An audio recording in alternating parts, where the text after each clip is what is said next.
FAB-Racing, the official BSB partner series, and on the road to MotoGP. And we are back for Saturday afternoon, and we are rejoining the action during the second qualifying session for the Senior Mini Motos. Hello and welcome. If you've just tuned in and just found out all about Cool FAB-Racing and our fantastic championship, well, this is the 2019 edition. This is the first round, and we have exclusive live coverage of every single race. Live radio coverage of every single race this year. So we're here on the Friday setting up, we're here on the Saturday, every qualifying session and every race, and on the Sunday as well. My name is Lester, and we have in the commentary box right now Liam Hodgins and Blake Ansell. Hello, good afternoon guys. Good afternoon, Lester.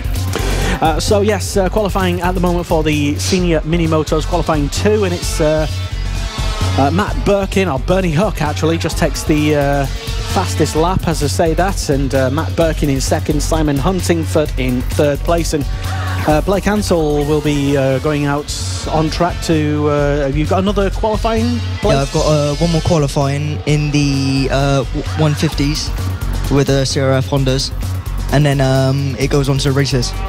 Fantastic stuff. So we'll be literally getting the benefit of your knowledge as soon as you jump back off the bike. And Liam Hodgins making his commentary debut this weekend here at Llandow, and following in some quite big commentary footsteps as well. Not myself, but as you keep reminding me, Lester. No pressure. Massive footsteps I'm following in. Obviously we had Kiko Giles last year, we've also had Alex Raby before that, and Tom Brooks. So yeah, see, you're just, you know. Yeah, so no pressure whatsoever. So I like the way you keep trying to play that up a little bit. Sorry, it is a championship where I suppose it's a good proving ground, a good place to spot great talent of the future, including the media talent as well. And right now, Blake Ansell doing a bit of both, I suppose, a bit of racing and a bit of commentary. And he'll be joining us all throughout 2019. Blake, tell us more about this session. Well, obviously, again, very quick times, but you got that one person ahead on the 43s. Who's that? It's Bernie Hook on the 53s, followed by Matt Birkin and Sam Huntingford. So they're looking quite good there. It's quite close in the midfield battle at the moment. Josh Birkin is in 4th position. Rob Pettit is followed back up in 5th. So the gaps are definitely coming down. Matt Birkin has closed the gap to Bernie Hook to 2/10 of a second, but a little bit further back we have Sam Huntingford. But then again, it's just early laps at the moment, so we could be seeing a bit of an improvement from all riders as the session goes on. Chris Yeomans has just jumped up to 4th position there, so definitely getting his head in the game at the moment. So Blake, who's your tip for this one at the moment?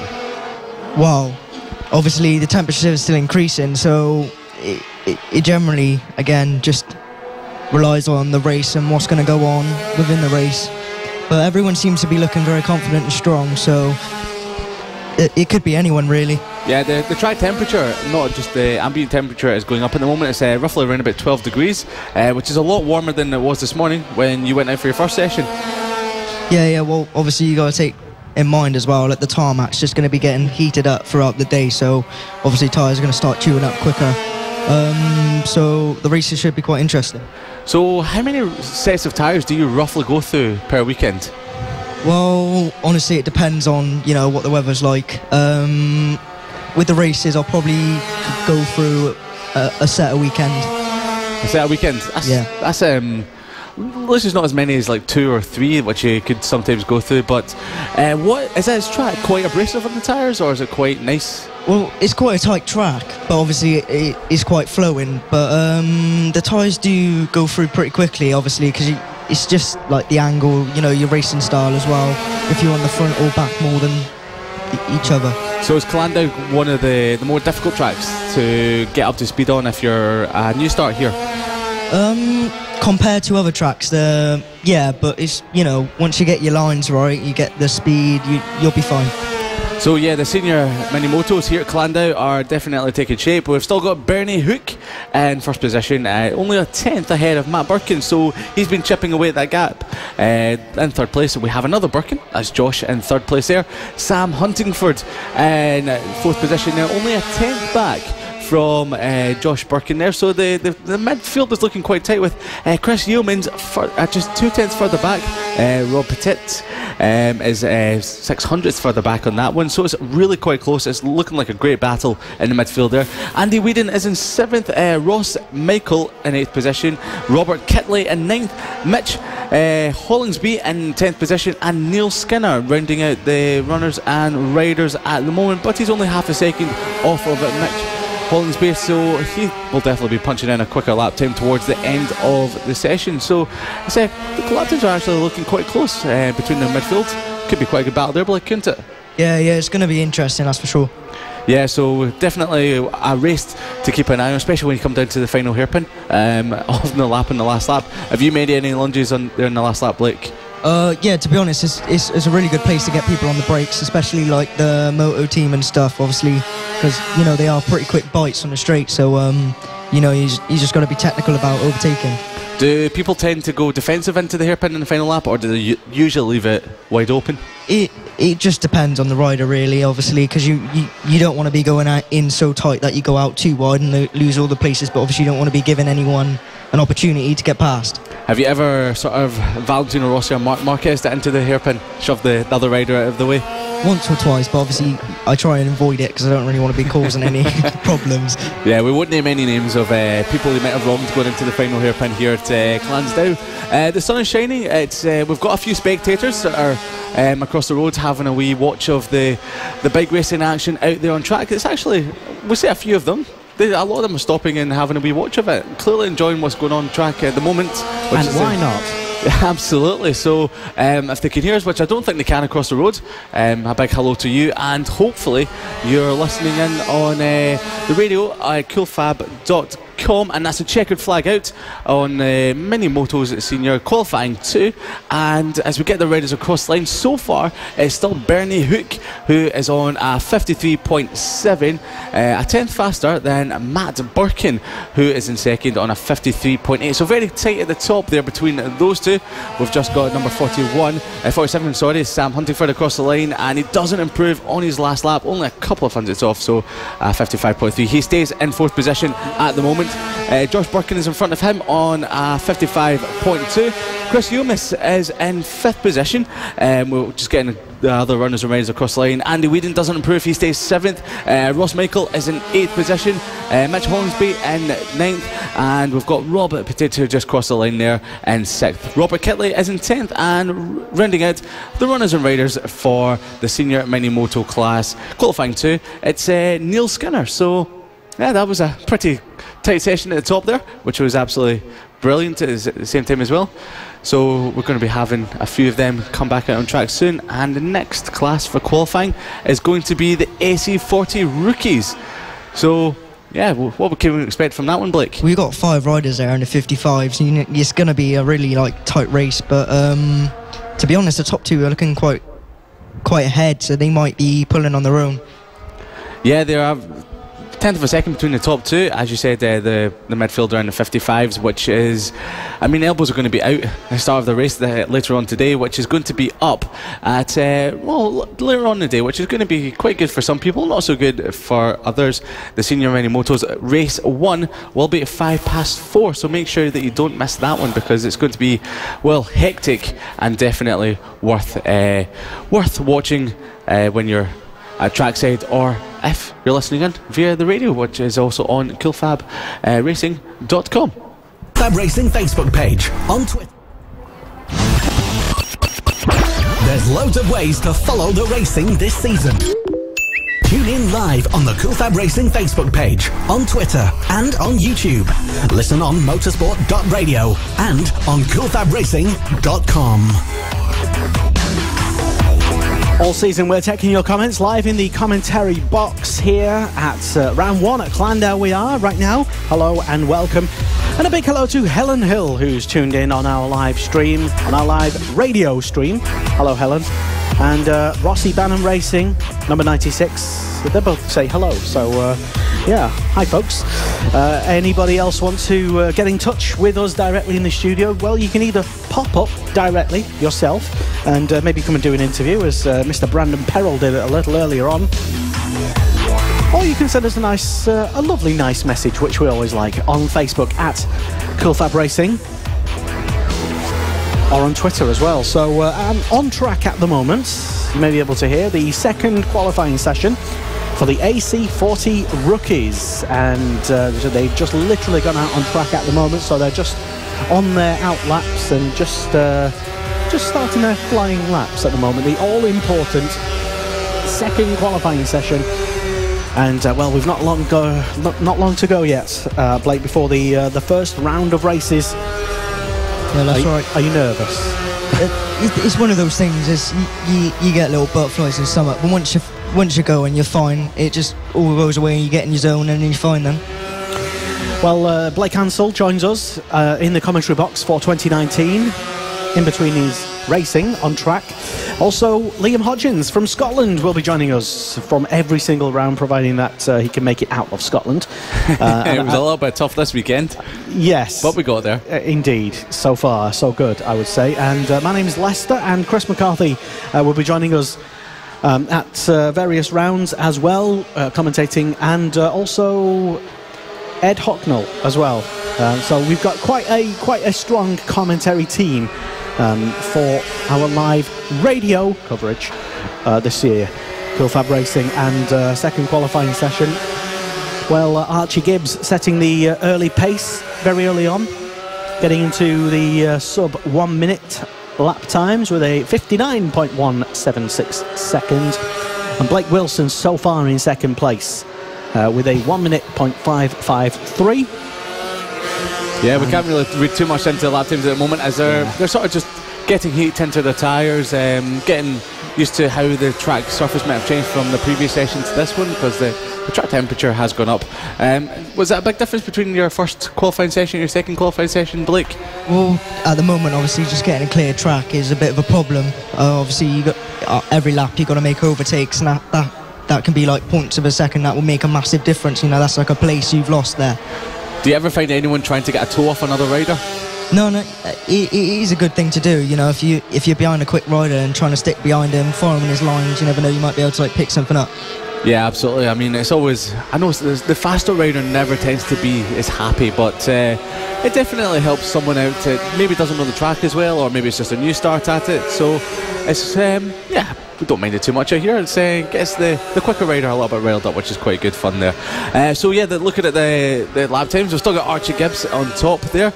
Blake Wilson and the 108 bike is in second position, 1.5 off of Archie Gibbs, but that'll probably close up as the session progresses.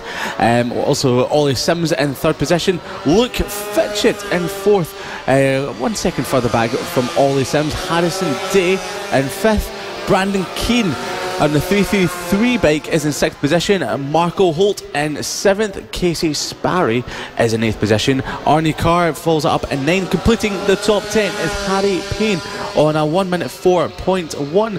Luke Hutchinson is in 11th. Jacob Stevenson in 12th.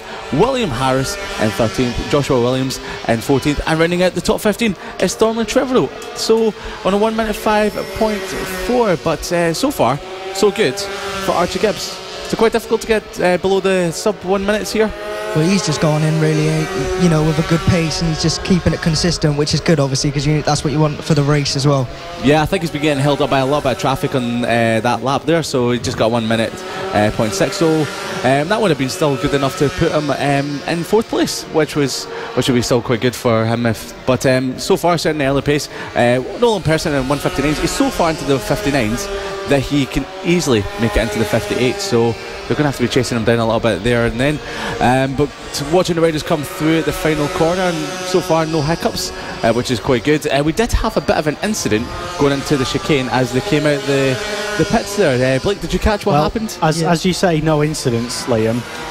Someone's gone and had a tumble at turn 1, causing a red flag. Commentator's curse. Yeah, I did warn you about that earlier. So Yeah, we'll stand by to see who the rider is, but and it was literally just as he said it as well. It was, yes. That was. I did give you guys warning earlier on about commentators' curses. So rider is up and walking, as we don't have. Just got a bit caught up in the bike. That's all. He's all right though. Yeah. So I mean, I thought it. I don't know. I didn't see the full incident, but. It's just best to get checked out anyway, just in case. Definitely, and we have some fantastic ambulance and medics and paramedics here on site here at Llandow in the South Wales karting circuits in South Wales for round 1 of the FAB-Racing British Mini Bikes Championship. And a big thank you and a big hello to all the marshals as well, whether nominated for a Motorsport Award or not. You all do a fantastic job.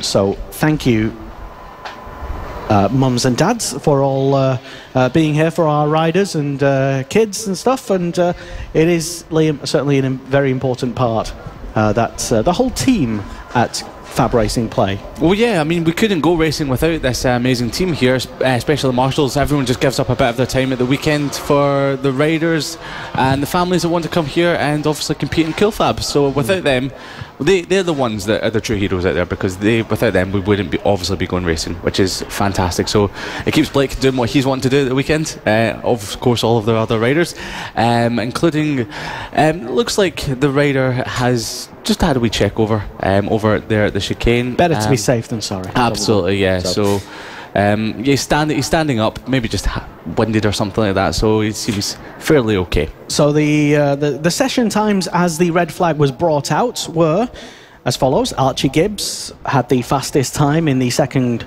round of qualifying for AC40 rookies. Then it was Blake Wilson and Ollie Sims, Luke Fitchett in 4th place and Harrison Day in 5th. Marco Holt was 6th place.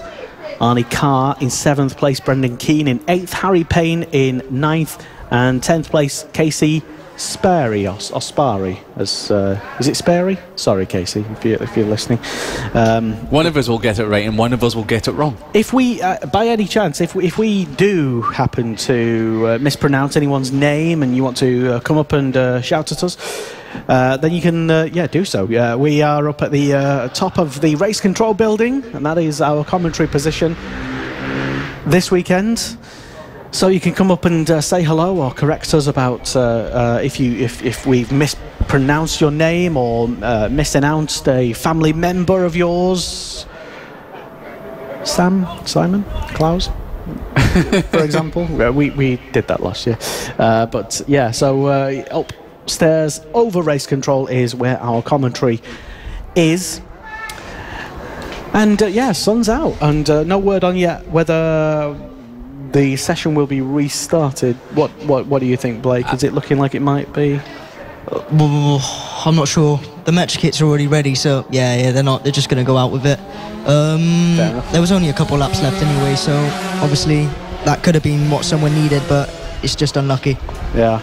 So that's session over, and now we move into the second round of the Mini GP 50s. Yeah, so the Mini GP 50s are out on track, and hey, this is definitely a class to watch, but they do look a little bit big for this circuit, don't they, Blake? They look a little bit clumsy through the corners. How did you find it when you rode them a couple of years ago? They are really, really like bikes, and obviously it's just the way people ride. Some people are smooth, some people just want to, get in the corner and get back out as quickly as they can. It's just a riding style. What was what in your opinion was the best way to ride one of these metro kits around Llandow? Practice, a lot of practice. Obviously, there's a lot of places you can go test in UK or out of the UK. You know that people go to Spain as well. That's like a popular testing area people go to. But and also becoming more popular is some indoor kart tracks now. They're starting to warm to the idea of actually welcoming us bike people into for the maybe once a week bike night or pit bike night or mini motos, for example. There is lots of indoor kart tracks that are doing such events. So yeah, there's lots of places to go. It's very good because obviously it's not as grippy as outside, but if it ever comes to you losing the back end, then you kind of learn over time how you can save it. You know, it's just practice and a skill you can learn, so you can become more confident in different conditions like the wet. Exactly. So the riders for the second qualifying session of the Mini GP50s just entering their second laps at the moment. Who's fastest at the moment, Liam? We have Harrison Crosby fastest at the moment on a 52.3. He's followed by Mason Johnson, just jumped up to second there.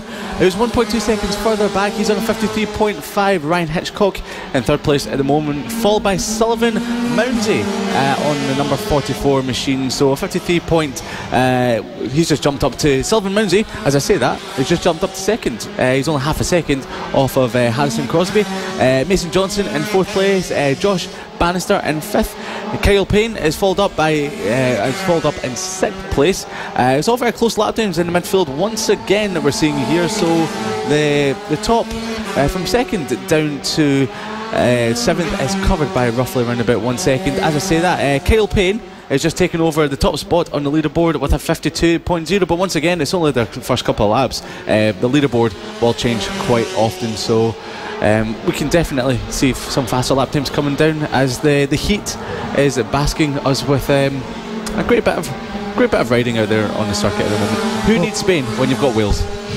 Well, considering Mason Johnson had quite a bad accident here the last time he was here, if I'm right, he's looking really confident.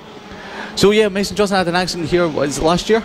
Yeah. So what happened to him again? Just to explain to anyone that never saw I'm pretty FAB sure last he season. crashed on the bottom corner and had an accident with his finger, but obviously he's all right now, and he's looking even more stronger than he was last year. So he has demons to settle here at Llandow. Yes. Make sure he has a good result here. Sitting in sixth position at the moment. Saying that, as I say that, he just jumps straight up to second. Only 2/10 off of Kyle Payne in first position there. So expecting a good battle between the top guys in this class here. Well, looking at the way people are switching up and down on the chart, is generally going to be a very, very good race. Mason just went from fifth all the way to second in a lap, so it looks like it's going to be a very, very, very good race.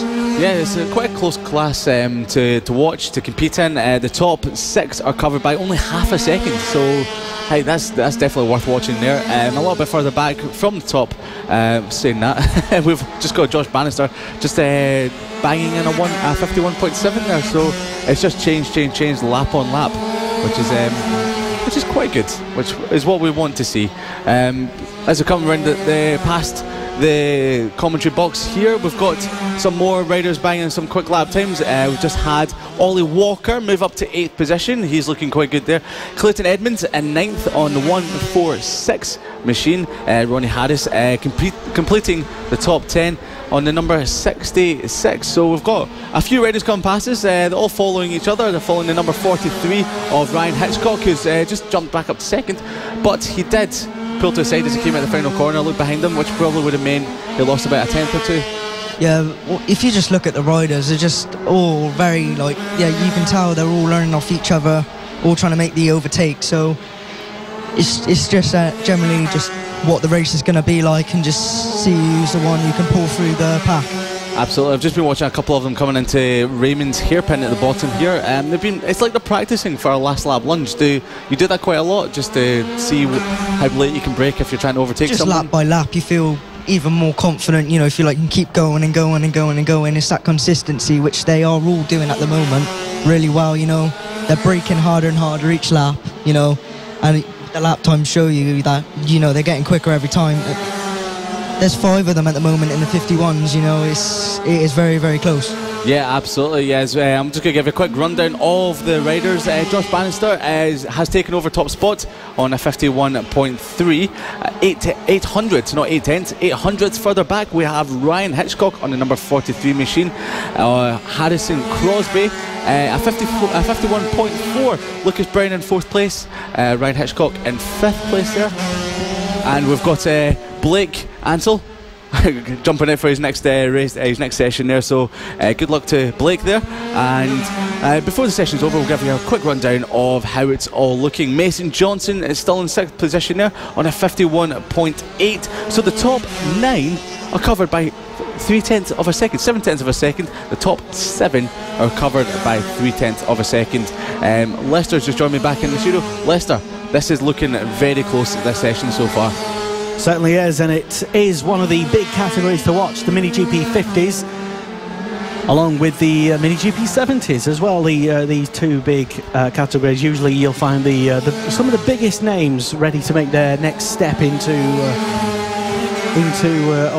up the motorsport ladder, maybe into Spain, as some people have already done. I think I'm not sure if Casey O'Gorman's already riding out there this season, but certainly, yeah, these are a very competitive field, and it always has been, really, in the past few years. As you say, Kyle Payne fastest at the moment, but only just by less than so what's that? A 100th off of almost 100th of a second so far, with only a couple of minutes left to go.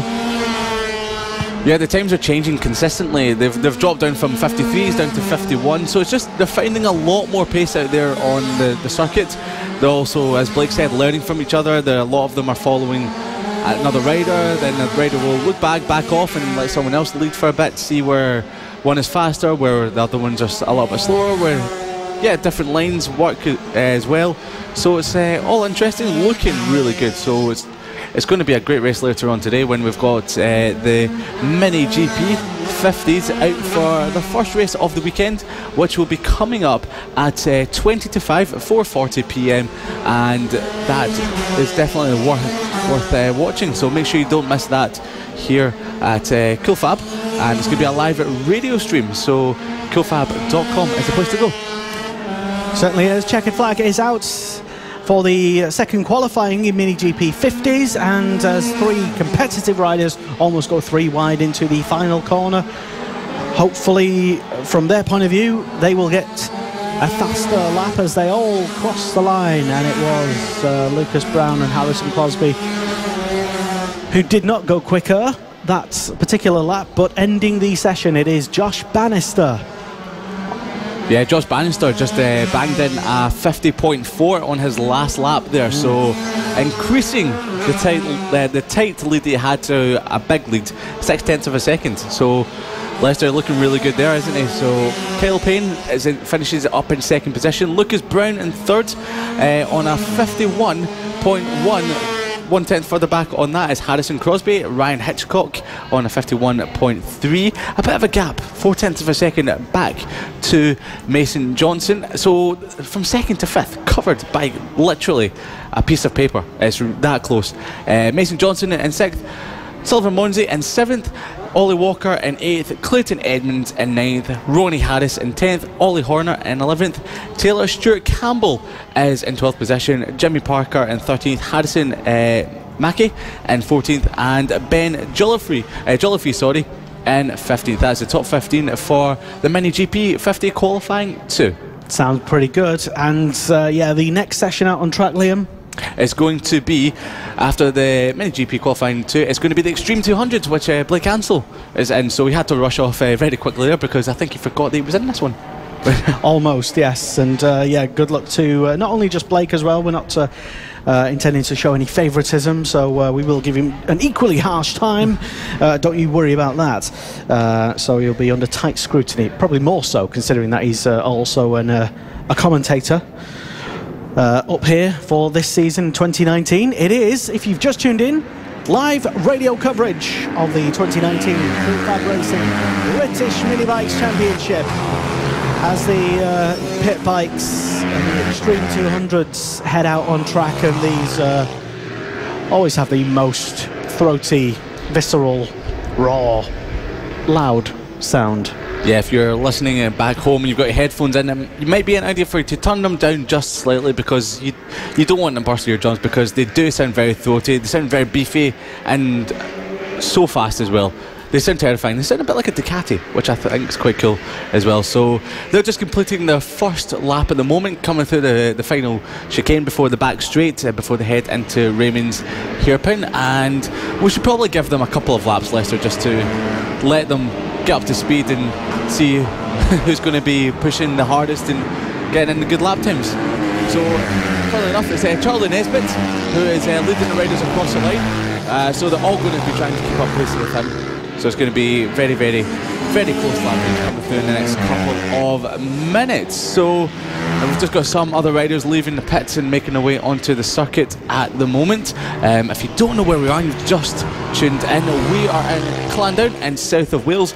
So a very, very, very nice, warm, sunny day here. We've got lots of spectators watching from across the road, watching the bikes go around the circuit, seeing some fantastic riding skill out there on the circuit as well.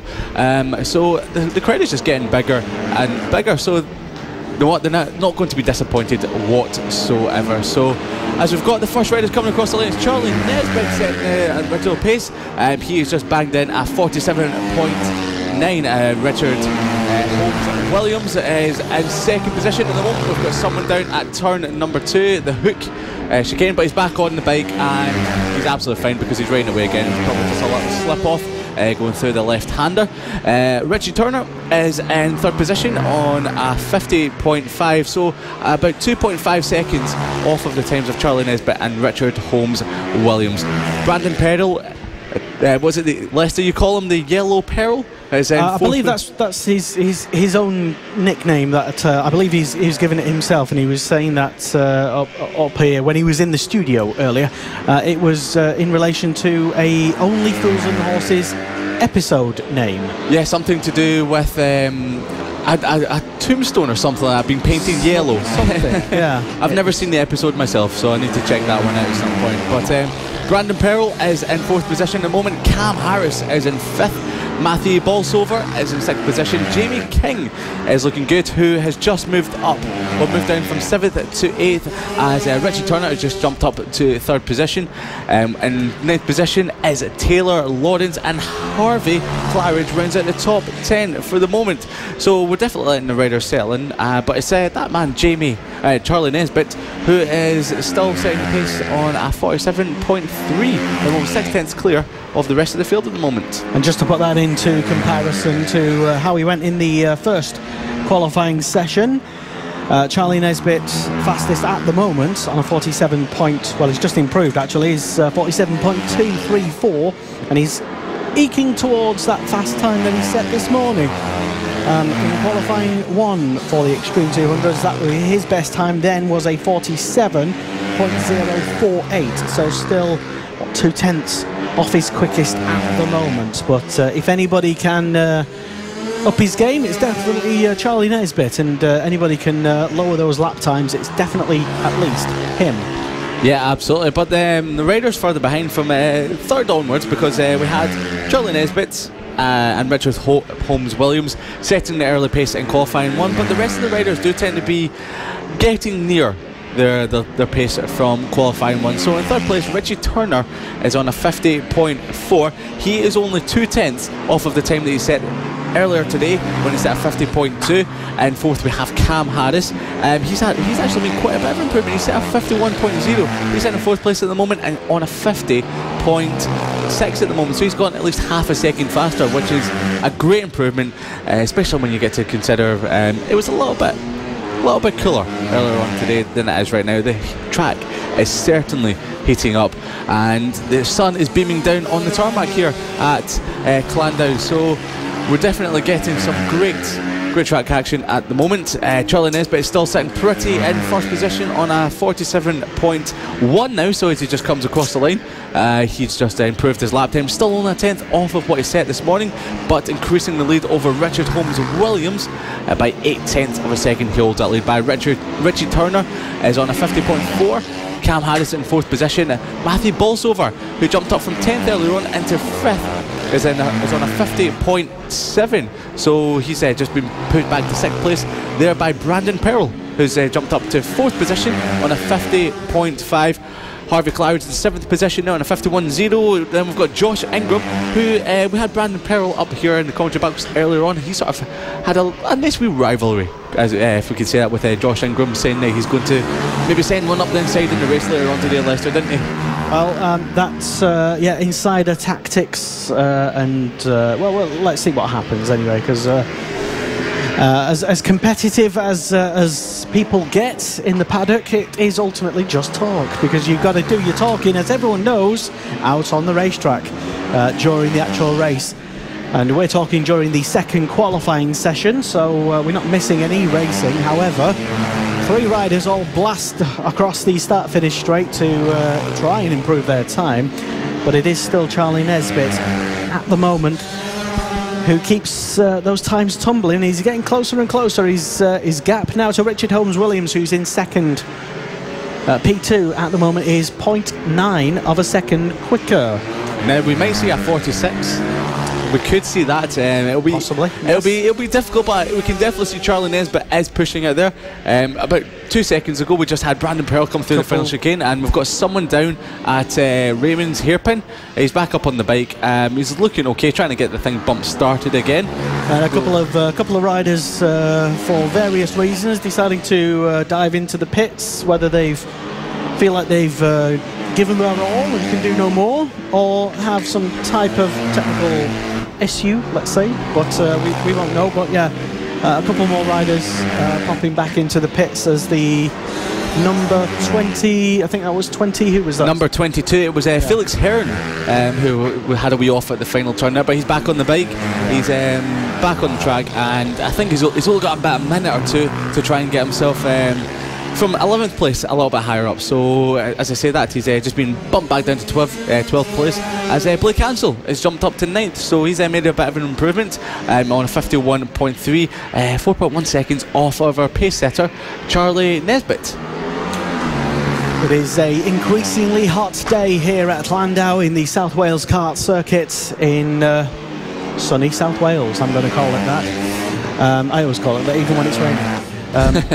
And it's round 1 of the 2019 FAB-Racing British Mini Bikes Championship, and we are set for an absolutely epic season ahead, as we are commentating right now on the second round of qualifying for the Extreme 200 class. One rider just having a brief tumble down at turn 2, back up and okay, he's back on his bike, he's trying to get it restarted. Can't quite see with the glint in the sun who that is, but he's got a bright red helmet on a red bike. It's definitely a tricky one to see. It's a tricky turn 2 as well. We've seen a number of riders go down there throughout the weekend. Checkered flag is out. So far we've still got Charlie Nesbitt setting the pace in first position with a 47.1. We've had Richie Turner cross the finish line, so he won't be improving any more on a 50.0. We've had Brandon Pearl just across the line now, 50.3, so he's made a bit of improvement from his qualifying one time a little bit earlier on. Josh Ingram across the line, he's staying 7th with a 50.9. Jamie King in 8th place at 50.9, so only 4 thousandths, if I can get my teeth back in, of a second between Josh Ingram and Jamie King. Harvey Clouds in 9th place with a 51.0, but it's that man Charlie Nesbitt who has remained top of the pile at the moment. Richard Holmes-Williams didn't improve, didn't get any closer, so 9/10 of a second on a 48.0 behind Charlie Nesbitt. Richie Turner in 3rd, Brandon Pearl 4th, Cam Harris in 5th, Matthew Bolsover in 6th, Josh Ingram 7th, Jamie King 8th, Harvey Claridge in 9th, and Blake Ansell on a 51.3 rounds out the top 10. So stick around on coolfab.com. We're doing a live radio stream, and we'll be back after this break. Live from Llandow, this is the 2019 FAB-Racing British Mini Bikes Championship.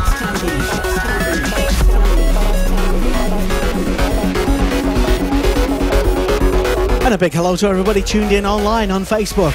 Hello, it's at FAB-Racing, and you can send us a tweet as well if you're on social media. Why not? Show your support. If you're not here at sunny South Wales, you can still say hello and show your support to your favourite rider or team. or anybody really, whoever you're supporting, get them into us. The messages of goodwill and support is at FAB-Racing on Twitter. And a big hello to Peter Ansell tuned in. Hello to Peter, who's saying good luck Blake and Brandon Perrell and Josh Ingram, who's in the same team together as we were being told earlier, to the Gloucester Bike Specialist team. So thank you very much, Peter Ansell, for commenting. Our live stream is now up and running on Facebook Live, so you can share and care and show everyone how much you care by sharing the stream. Because that's the only way, really, that is the best and easiest way to raise awareness for our riders, not only this week, but this season as well. And Sarah Davis has been in touch and says, good luck to our Harrison Day, and wish him a very happy birthday. 7 today. Really? Oh wow. Okay. I don't know if Sarah says he is 7 today or he's riding number 7 on the back. I don't know because But happy birthday anyway, and thank you for getting in touch with us, Sarah.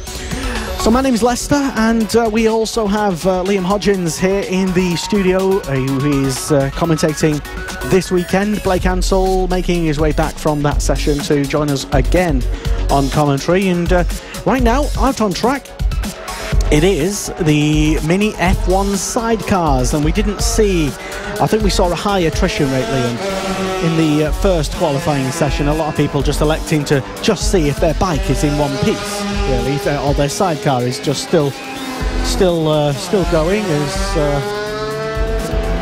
someone tentatively mooching around over the line as we can hear them. So yeah, it's Mini F1 sidecars, always a fantastic spectacle, and surprise, fastest at the moment, it is Mick Williams with a 1 minute, 0.436 seconds. Could that be beaten though, Liam?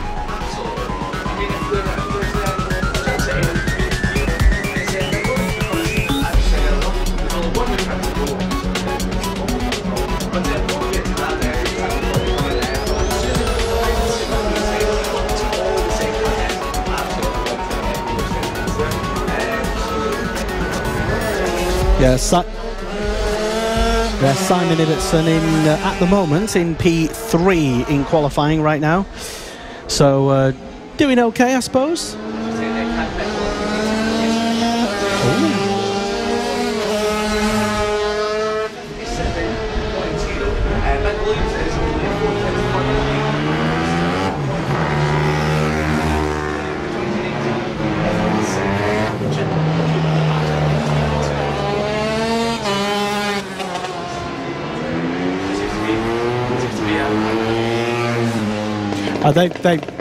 The number 44, I think, just came out of the pits out on track, so they will be doing their outlap at the moment.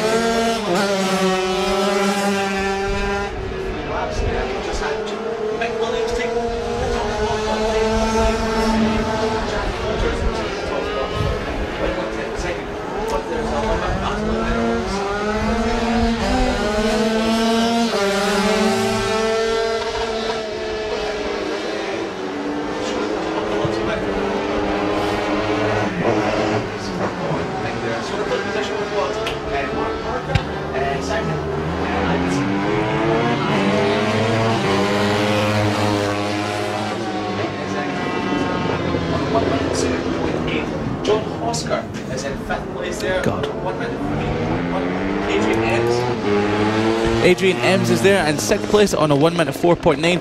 Mick Lee, who's just come out of the pits on the number 44 sidecar with a 1 minute 4.9, and we've got Paul Jr. Qualters with a 1 minute 9.7. So there's 8 on track at the moment. There was only 7 earlier on today, so we've got an extra driver there. I think it might be John Oscar that's on track that wasn't there earlier on today. So we've got a little bit more than we did earlier on. So that's quite good that we've got 8 on track for the qualifying 2 F1 mini sidecar series. So there's the final qualifying of the day before the racing gets underway. Very, very soon. The first race is going to be the mini GP70 race one at 2:40. So make sure you don't go anywhere for that. As we've got the number 44 coming across the line, Mick Lee improves to 3rd position with a 59.2. So he's found a bit of pace there, 2.6 seconds off the top time. He just managed to go through the first chicane there. Don't really want to go through it if you're not going to go for a hot lap, which is absolutely fine. We've just got another couple coming through the final corner. Someone's pulling in the pits, and we have the number 26 of Mick Williams taking top spot once again on a 56.3, 2 tenths quicker than Jack Qualter. So I believe Jack Qualter's just pulled off into the pit lane there. Clearly happy with their pace so far, but unfortunately for them, they're not in first position. They're only in second at the moment.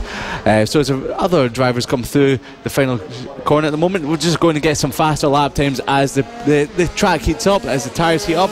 We've got 2:30 coming across the line. Mark Parker, who does improve his time to a 1 minute .129. So there's definitely a few improvements coming through. Some of the sidecars are pulling into the pits. So that's the end of the session at the moment. So we're going to give you a quick rundown of how it all looks. So Mick Williams with a 56.3 ends the session on top for the qualifying 2 mini F1 sidecar series. Jack Qualter's in 2nd position with a 56.5. Mick Lee with a 59.2. Mark Parker follows that up with a good improvement on his final lap at 1 minute .129. Simon Ibbotson in 5th position on a 1 minute 2.8. And we've also got John Hosker, followed by Adrian Ems and Paul Junior Qualters, rounding out the top 8 runners and riders with a 1 minute 9.7. So he managed to only get a couple of laps in there, not too great unfortunately. So I don't know if there's a bit of an issue there with Paul Junior Qualters at the moment, but yeah, we're definitely getting a lot of sun beaming down on the track at the moment. The airplane flying over the top there, definitely showing people that are going off on holiday how good the racing can be here at Llandow karting circuit.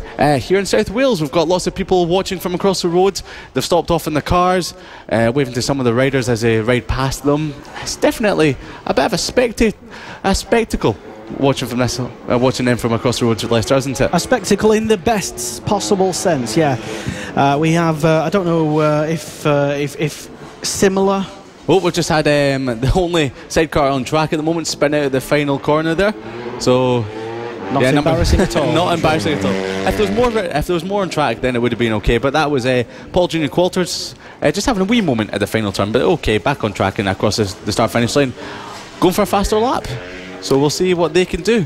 Yeah, checkered flag is well on the timing being shown anyway, but there is one sidecar still out, so maybe just getting a little bit of extra practice. Although I don't see a checkered flag being waved though, so maybe a checkered flag is being is imminent. Oh, now it's being waved. There we go. Yes, definitely heard your commentary, Lester. Certainly, yes. The Motorsport Award nominated Lee Clowes with the checkered flag duty. Hello, and yes, hello, Lee. And just be aware the microphones are live, by the way, just right next to you. So no swearing, please. You're live on radio. Please do not swear. So yeah, the mini F1 sidecar, the sole sidecar, not even taking the checkered flag and just going into the pits. As we warm up now for the first race of 2019, Liam. Yes, it's going to be an exciting one. It's going to be the mini GP70 race one. So we've definitely got bags full of talent in this class, and we're going to see some great racing, aren't we, Lester?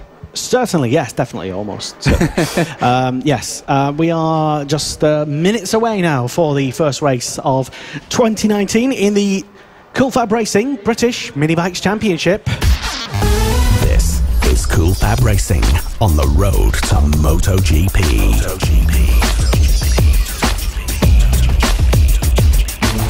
Thank you very much for tuning in. Live on Facebook, live online, live on social media. This is FAB-Racing. And you can get your support to your riders if you are here at the circuits. Send them a nice message on social media, as Susan Ibbotson has done. Peter Ansell also been in touch at some point today. Sarah Davis as well, and Helen Hill, and Rossi Banham Racing as well.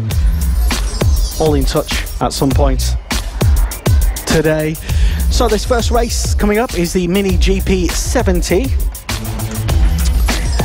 And although one of the title contenders for Mini GP 70, Evan Belford, unfortunately broke his collarbone just yesterday, which is unfortunate.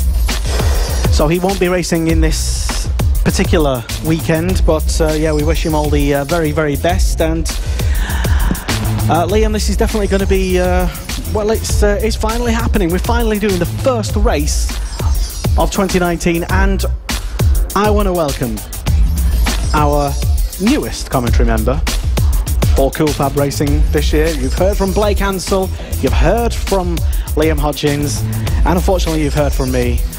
And now we're going to hear from Chris McCarthy. Hello, Chris. Hello, good afternoon. It is fantastic to be here for the Cool Fab Racing opening round of the 2019 championship at Llandow, and you've kept me long awaited, so you've kept everyone very excited to get me on. It's been a build up, but here we go. Mini GP 70 are awaiting on the dummy grid to come out to get the very first race of the season underway. Liam Hodgins, you've been talking through the qualifying sessions today. What is your expectations ahead of this one? Well, the expectations are quite high for this race today, Mini GP 70. It's looking very tight in the midfield, but before we get into that, I would just like to give you a bit of an announcement. Evan Belford, the number 52 rider, would not be competing in today's race, so he had a bit of an accident yesterday, unfortunately, breaking his collarbone, but not to worry, he is here. He is cheering on all the riders, and unfortunately, well, Evan, we hope you get better soon, and we want to see you back for round number 2. So it's a shame we're not going to see you on the starting grid, but we're glad you're well, and it's just a bit of a minor injury. So the bikes are all standing by on the grid there, so make sure that you stick around for this. This is going to be an absolute cracker of a race. And Chris, you've got the starting grid, don't you?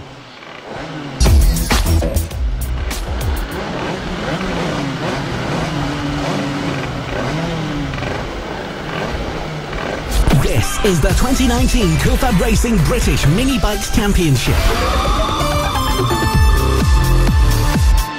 Right then, let's get the 29 season underway. It has been a very long wait, but we are finally ready to go. Mini GP 70 riders are on the grid. They are forming up. Now, are we missing someone?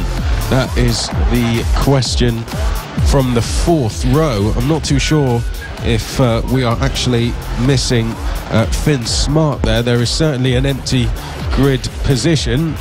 I hope that is not the case. Whether Finn is going to be starting off the back of the grid, I'm not too sure. But let's go through the grid as it stands after qualifying anyway. Eddie O'Shea is going to be on pole position. Bailey Stewart Campbell will be alongside as the green flag lap is underway. Then we have Ryan Hitchcock and Owen Mellor. Johnny Garnis and James Cook are going to be row 3. James Rose and Finn Smart row 4. Kyle Payne and Mason Johnson row 5. Harrison Crosby and Emmanuel Brinton will be row 6. Alfie Davidson and Saffron Watley row 7. Carter Brown and Thomas Gomez will be row 8. Dylan Mellor and Ollie Walker will be row 9. Jack Kirsch and Joe Farragher will be row 10. And then we have Jamie Woodcock at the very back of the field. So that is how they are going to line up. They are just making their way down towards the final corner at the moment, and then we will be ready to get underway. So as the riders form up on the grid, I'm going to hand over to Liam Hodgins to talk us through the race start. Thanks very much, Chris. It's great to hear from you, and it's going to be a fantastic race. Now, in qualifying, we had Eddie O'Shea set at a 48.0 lap time, so he's looking very quick at the moment. All riders are setting themselves up. They're getting some last-minute motivation prep work, some at an angle aiming towards the first corner there. We've got set aside there. The riders are ready, and we're getting them ready for the start of the Cool Fab Mini Bike GP70 race, and it's a great start from second on the grid. We had Eddie O'Shea back to third, Bailey Stewart Campbell in first position as they head through the hook, and that is what a start it is there for Bailey Stewart Campbell, who takes the lead from Eddie O'Shea. Ryan Hitchcock is in third position at the moment, but so far everyone's made it through the first couple of corners nice and cleanly, so fingers crossed it stays like that for the rest of the race, Chris. Yes, we also do have James Ansell with us as well. What were your thoughts on the start there, James? Yeah, it's good, thanks. Blake. The qualifying was extremely close, so as you can see them going into the top corner onto straight, they're all very, very close. Even though it's the first lap, they already look like they're ready. Making moves already, going into the first corner. Oh, it's tough, it's tight, and we have Eddie O'Shea taking the lead round the outside from Bailey Stewart Campbell. That was a fantastic manoeuvre right there. I'm sorry, Blake, to cut you off there, but it was a incredible move. And he's already gapped him by a couple of bike lengths going through the hook chicane and round the rest of the lap at the moment. So he got a fantastic run through that through the fast right-hander coming onto the back straight. Blake, we'll call him Jake as well. Blake, we'll come over to you. Is that something that you can normally do, is get a good run through the right-hander and set someone up round the outside coming into the final hairpin? Yeah, it's just generally, obviously, someone could be slow on the gears going in, or you can just get the best out of the coming out the corner. But honestly, even though you pull a gap, it's very easy to catch up on someone. Yeah, as we come to Raymond's once again, Eddie O'Shea has opened up a big gap. We've got Bailey Stewart Campbell in second position at the moment. We've got a big battle for third place as they come across the line, 3 abreast, and all stayed on the bike so far. That has been the rider of, I think it was Johnny Garness actually. Johnny Garness has moved into third position. So it's a fantastic start to the mini GP70 race at the start so far, but they're going to have to go some to try and catch Eddie O'Shea. Do you think they could do it? Well, Eddie O'Shea pretty much reflecting what we saw in qualifying here. Of course, in qualifying he was around 9/10 clear from the rest of the field, and he's reflected that pretty much straight away as he's hit the front at the end of the opening lap. Bailey Stewart Campbell in second, then it's Garnis, Mellor, Smart, Cook, Hitchcock, Johnson, Brinton and Crosby, your top 10 at the moment. Looking at qualifying, Blake, do you think there's anyone to watch out for down the field? Mason, obviously up front, is already pulling away, looking very confident. Generally, I think James Cook will be making a few moves up throughout the groups because he looks very confident as well. Yes, well, that is something we'll have to watch out for then as the riders make their way down the bottom end of the circuit before making their way back up towards the back straight, Liam. The gap pretty much stabilising at the moment, if not extending. Here is Max Cook getting in touch. Of course, Max racing in the Red Bull Rookies this year, along with other major series at the moment, so it's great to have Max getting in touch. He's also doing the junior Junior Rookies World Championship as well. So great to hear from Max as Eddie O'Shea comes across the line to extend his lead to 2.7 seconds. Yeah, just looking at the battle for second place, Bailey Stewart Campbell still holds it, but Johnny Garness has been pegging him in the last couple of laps, roughly about 2/10 faster each lap, so it's closed to roughly half a second. So Johnny Garness on the number 57 machine is definitely making strides forward. Finn Smart still holds fourth place ahead of Owen Mellor and James Cook, so it's a great battle for fourth place going on here. And we've got, is that Ryan Hitchcock up the inside? Fantastic manoeuvre there by the number 43 of Ryan Hitchcock, moving into sixth, and he's round the outside into the hairpin, into the chicane, sorry, of the hook. He just went from 7th up to 5th in a couple of corners. Great battle for fourth place going on there. There's 4 of them in that battle: Owen Mellor, Finn Smart, Ryan Hitchcock and James Cook. So they're definitely going to be showing what they can do, Blake, within this race. Yeah, well, as you can see as well, there's, because of the times being so close together, you got little packs going on, but there is an odd couple of riders managing to pull away from the groups. But apart from that, I think Eddie is looking strong as well, and Mason as well. Yeah, Eddie's looking incredibly strong up the front there as he comes across to the line to start his 7th lap, and he's just put in 1:48.7, so not quite the fastest lap of the race. 1:48.1 he set a few laps ago, but Johnny Garness still closing down Bailey Stewart Campbell on a 49.6 there. Well, Bailey Stewart Campbell just on a 49.7, but Owen Mellor and Ryan Hitchcock are starting to bridge the gap between Finn Smart and James Cook for 6th and 7th there. So Chris, it's definitely been an exciting first few laps, hasn't it? It has indeed. Let's run through the top 10 once again. It is O'Shea, Stewart Campbell, Garness, Mellor, Hitchcock, Smart, Cook, Johnson, Brinton and Crosby, as we are about to complete the 7th lap here. As coming across the line is Eddie O'Shea, and a new fastest lap there with a 48.1. Yeah, I think we just had Ryan Hitchcock pull into the pit lane there, not sure what for. He just came in the final corner. It looked like he was originally locked up a little bit and then he just pulled off into the pit, so fingers crossed we'll find out what happened to him there. Maybe just a bike issue, but that's unfortunate for Hitchcock there, because he was looking absolutely brilliant before he pulled off into the pits. Definitely chasing down,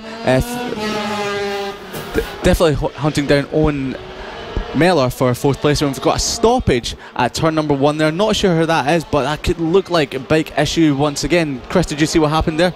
No, I'm not too sure, but it's clear that we just had someone slowing down on the exit of the first corner, and I don't think that rider's going to be going any further. It will become very clear who that is in a second, and I think it might be Finn Smart actually, who was running well inside the top 10. I believe Finn was running in 5th place and is now, in fact, no, it isn't Finn, apologies for that. He's just come across the line to complete his 8th lap, but we'll have to identify who that rider is, sorry, that has come to a stop.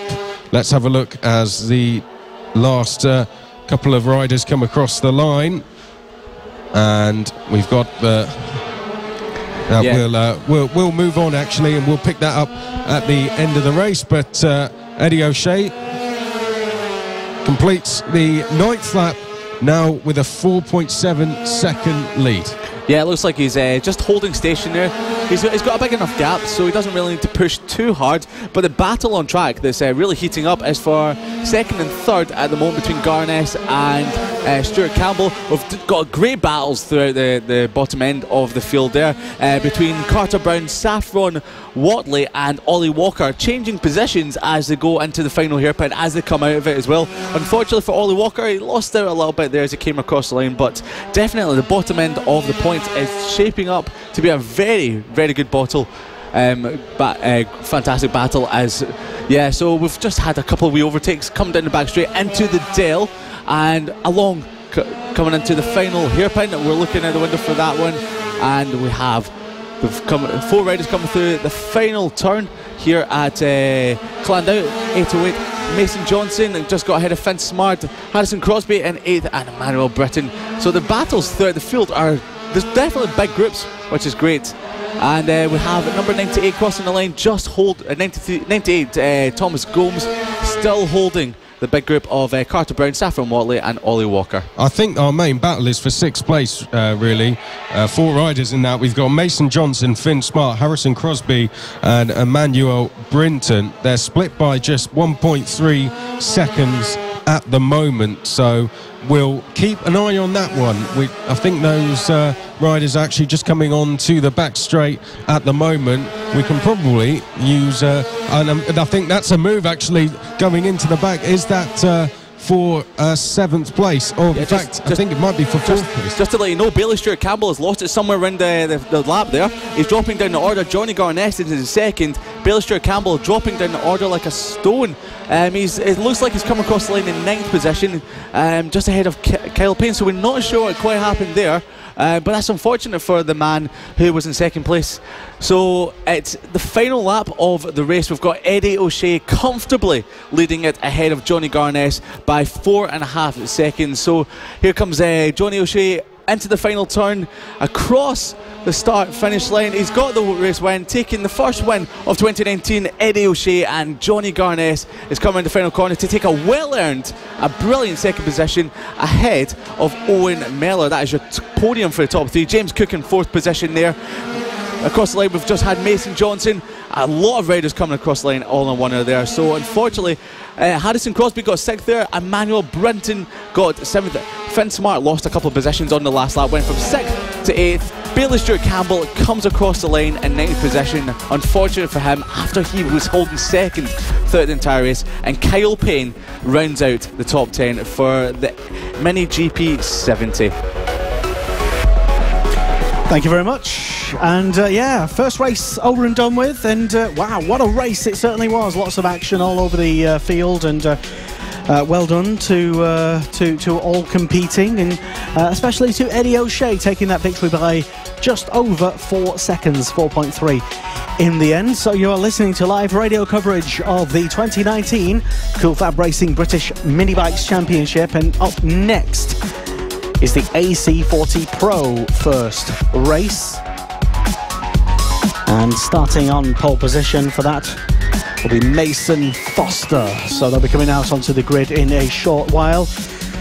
And a big hello to everybody tuned in live online via Facebook as well. Our big Facebook stream going on at the moment. A big hello to Richard Williams, who says, good luck Richard Holmes Williams and Dan Gilbert, Tractor Boy Racing, number 126. And Max Cook, where are you, Max? You should be here racing and winning. Instead, he's elsewhere racing and winning. And Max Cook sends in a big up to Blake Ansell on the commentary, so he's been tuned in. And he's also supporting his brother, James Cook, who's racing here today. And little known fact, there's a little connection between our commentator, Chris McCarthy, and Max Cook. What is it, Chris?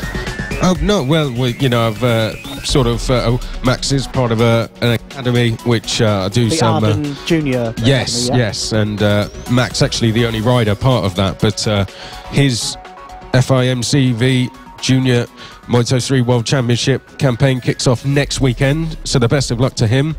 Red Bull Rookie's kicking off in a few weeks' time, and that has got to be something that all the riders are going to be looking up to, not the least his brother James. So thank you for tuning in, Max, and best of luck with your 2019 campaign. Yeah, and also a big hello to Paul Mellor, who's supporting Owen Mellor, amongst others, I'm sure, and Katie Simmons and Gary McQueen saying, give it to them, Matt Bolsover, there's only one winner, apparently, according to Gary McQueen anyway. As we get ready, as the bikes are on the start-finish straight to start their green flag lap, Liam, the next race is the AC40 Yes, Pros, so the bikes are heading round for the warm-up lap with Mason Foster, number 88, starting in pole position.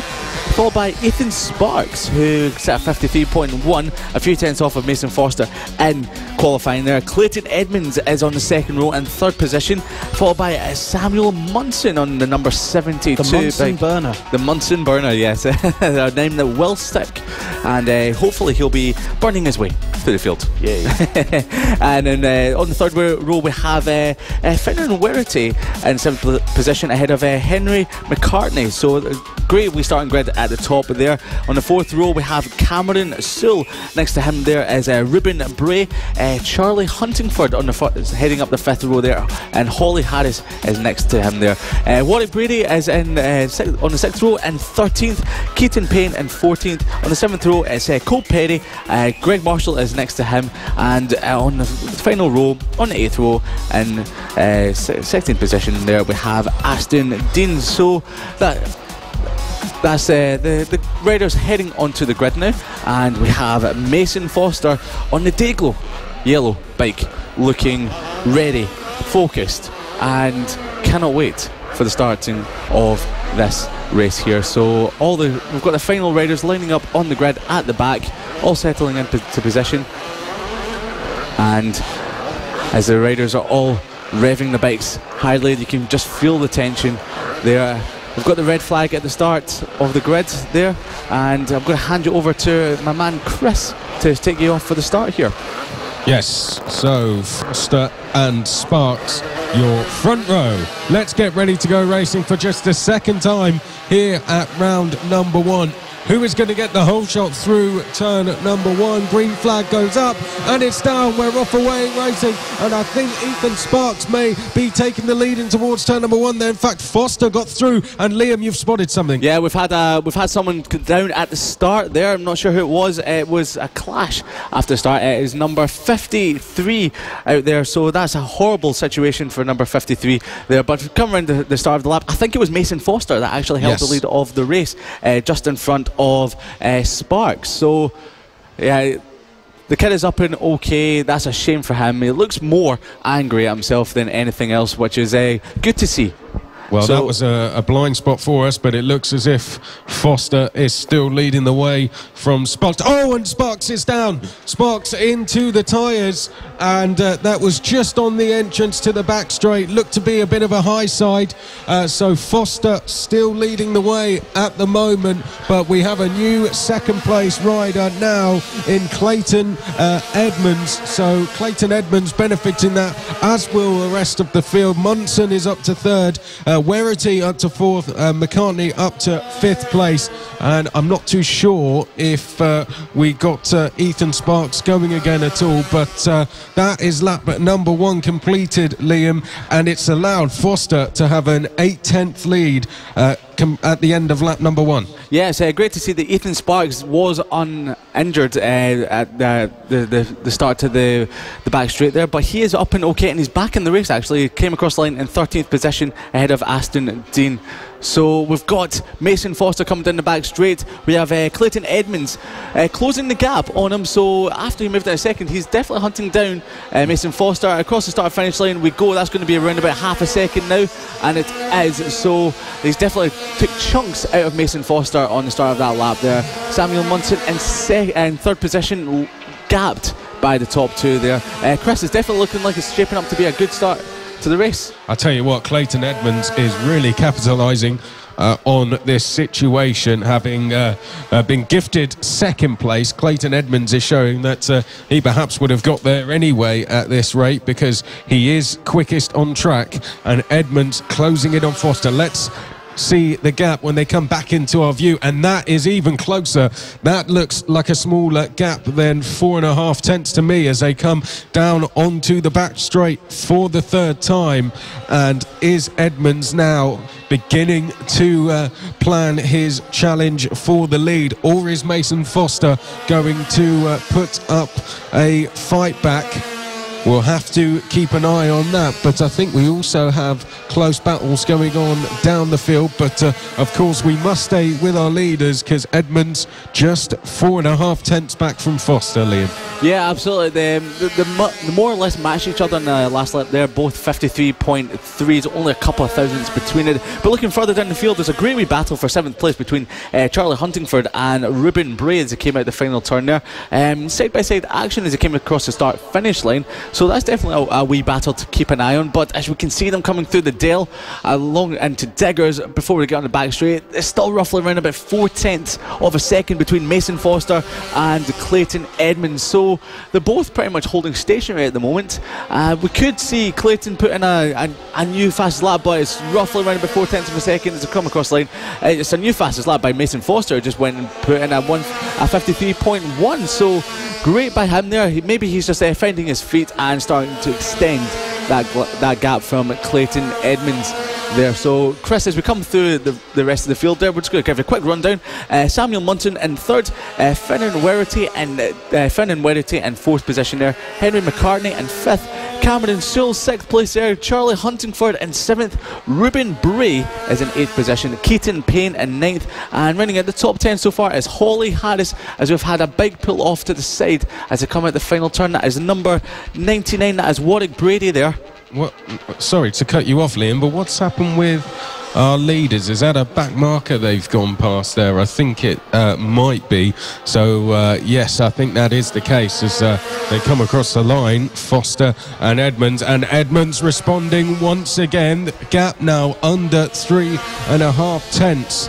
So trading personal best laps here are Foster and Edmonds as they work their way down towards the far end of the circuit. Once again, we have similar situations a little bit further down the field with McCartney and Sewell, as well as Huntingford and Bray as well, who are also at around half a second apart. So we'll keep an eye on what happens there, but our closest battle is for the lead as Foster and Edmonds hit the back straight for the 6th time. Yeah, absolutely. The gap seems to be hovering around about the 3 tenths, 4 tenths mark, but Clayton Edmonds was absolutely brilliant on the brakes there, definitely braking later than Mason Foster to come across start-finish line. It's a 53.2 for Edmonds and a 53.2 for Foster, so they're matching each other pace for pace, lap for lap. This is exciting stuff. Yeah, personal best lap that time for Clayton Edmonds as well. So the pressure really being put on Mason Foster, who still does have the fastest lap at the moment. But we only have 3 laps to go. And this is the closest that Clayton Edmonds has been for the entirety of the race, as we'll await to see them come through onto the back straight. And here they come into our view now, and it looks as if the gap is pretty much what it was last time. Actually, this by far the closest gap, as we said, so we're going to stick with it as we only have 2 laps to go though. So Foster still leading as we hit the penultimate lap. Yeah, as we can see, it looks like Clayton Edmonds is actually using a bit more of the track to try and stay with Mason Foster. So Mason Foster looks a little bit more comfortable in the lead of the race. It's only 3 tenths of a second between the top 2, but we're definitely sticking with that battle because Clayton Edmonds is trying everything he possibly can to close and make a move on Mason Foster there. But as we come down the field there, we've just had a couple of riders pass the line. Holly Harris and Keaton Payne battling it out for the bottom of the top 10, so there's a great wee battle going on there. It is Keaton Payne in 10th at the moment, just overtaking Holly Harris. So fingers crossed that battle stays nice and clean and they both stay on. But as we can see them coming onto the back straight for the 3rd to last time, it is still Mason Foster with a couple of tenths lead over Clayton Edmonds coming into the Raymond's hairpin. Once again, they're catching a back marker, so this can maybe change it. It's the final lap of the race. Mason Foster has extended the lead very slightly as they come through the hook. The back marker is in the way. Have we got them getting past it? They look like they've cleared them. We've definitely got Mason Foster cleared the back marker. I'm pretty sure we've got both. Yeah, both are ahead of the back marker, nice and cleanly, so there was no issue there. Mason Foster still in the lead from Clayton Edmonds as they get into the second part of the final lap. Chris, it looks like we can actually get maybe a lunge up the inside. Well, we also have a close battle with 5th and 6th place as well, so we'll monitor that as we hit the back straight. But let's stay with our leaders, because are they as close as they has ever been coming down the back straight? It looks like Foster got the better of the runs going up towards the last corner, and he's just about going to make it to the flag in time. Foster it is who takes the win by just under 0.2 of a second. You've got to give a lot of credit to Clayton Edmonds. He gave it everything he had. Let's call the rest of the order through the field then. I believe this is Samuel Munson coming up towards the line. It is to finish in 3rd. Werity finishes in 4th. Then we have McCartney in 5th. And Saul there's a big crash at the final hairpin there. We just had someone go down. Yeah, fingers crossed the rider's okay. It looked like there was a bit too much speed as he went into the final turn there. We've got the medics on hand, the marshals on hand, just have a wee look at the boy. So, yeah. Well, Saul was 6th, Sparks 7th, Bray was 8th, and I believe it was Huntingford in 9th and Payne in 10th place. That was the top 10, yet to be confirmed though, because we did have an incident going into the final corner, so we'll pick that up going into the next race. But Mason Foster takes the win. Yeah, so it was a fantastic battle for Mason Foster and Clayton Edmonds towards the end of the race. Clayton Edmonds just lost out by a couple of tenths of a second, but it looked like he would get the run to the line in front of Mason Foster. But a very exciting AC40 Pro Race 1 from Llandow here in South Wales, with the sun beating down on the tarmac. The race has been red flagged right at the end there as well, so for the wee incident that did happen at the final turn. So the rider is being checked over by the staff. They're doing a fantastic job here at Clayton. You're listening to live coverage of FAB-Racing, live radio coverage we should say, and you can check that out on FAB-Racing.com. So make sure, if you've not heard us before, keep listening, and to the rest of 2019 we will be covering it live every single round, from round 1 all the way to round number 8. And why not let us know who you're cheering for as well, if you're enjoying the coverage, and send us in any comments actually, and we'll get those read out around the paddock for you, because as well as being live for you guys tuning in, we are also live around the circuit as well. So keep those messages coming in and we'll get those read out throughout the day. So we had Rossi Banham Racing saying good luck Buggy, #99. And then we also had Gary McQueen saying give it to them, Matt Bolsover, there's only one winner. Katie Simmons says go Carter Brown. Paul Mellor cheering on for Owen Mellor says well done Owen Mellor. We also had Catherine Perrell saying Cindy Tanner, yep, #Roy146. And we also had Dean Woolley saying ready Eddie go. And of course we also had Max Cook sending in some messages earlier, and we all do wish him luck for his Moto3 Junior World Championship and Red Bull Rookies campaign. Yeah, we hope you're enjoying the coverage, and we are getting ready to go for the next race, Liam. Yeah, just a bit of an update on the rider that fell at the final corner. He did get up and walked off, so maybe just a little bit winded, but the rider is okay, which is good news there for everyone involved. So maybe just a bit of a winded body, unfortunately. So he's back up and okay, and fingers crossed he'll be ready for race 2 and 3 tomorrow, as we've got the next race, which is going to be the AC 45. It's going to be the Pit Bike 140, apologies about that, and the Moto Team Race 1. So they're getting lined up on the grid, and this is going to be one to absolutely watch, isn't it, Chris? Yes, it is indeed. So it is the Pit Bikes 140, as we said, and the Moto Team. And let's get through the grid for you then. we have Ben Bailey starting on pole position ahead of Charlie Nesbitt. Good to see Charlie Nesbitt on the grid. We have Matthew Bolsover and Harvey Claridge on row 2. Blake Ansell is out there. So hello to Blake Ansell. He's also helping us with commentary duties today. He is going to be starting on row 3 alongside Jamie King. We also have Hudson Keno and Ian Jackson on row 4. Jordan Smith and Simon Clowes are row 5. Scott Dootson is going to be on row 6 with Mark Pollett. John Pettit is on row number 7 with Bernie Hook. We have Sean Whittaker and Mike Carr on row 8. Gary O'Keefe and Ben O'Keefe.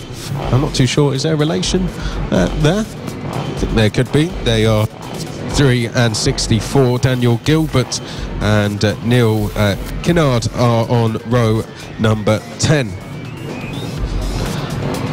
Then behind those guys we have Alistair Kinnard and Roger Monk. Felix Hearn and Harrison O'Keefe are next along, and then we have Keith Bolton and Vince Bailey, and then we have Trevor Jones, and that is our green flag lap, Liam.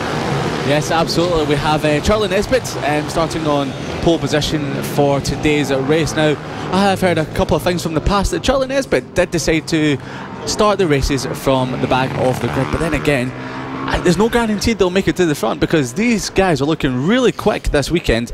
And from looking at the lap times from the qualifying session, you obviously had Charlie Nesbitt in pole position with a 50.9, but Ben Bailey was Charlie Nesbitt was in second, but you had Ben Bailey in first position with a 50.5. So I made a bit of a mistake there. It's actually Ben Bailey in pole position, not Charlie Nesbitt. Oh, no. It could be easily done. I'm sure he'll forgive you. But it is worth pointing out, of course, we do have the 2 classes within this, so it's the pit bike 140s and the moto team as well. So there will be 2 winners. Ben Bailey and Charlie Nesbitt are the front row for the pit bike 140s and the front row for the moto team. So we have 20 pit bike 140s, and in the front row for the moto teams there are 7 riders, and that will be Alistair Kinnard and Roger Monks. So we'll try, and there is 2 of us here, so yes, I guess we can use 2 pairs of eyes to try and follow who is leading each class as the race goes on.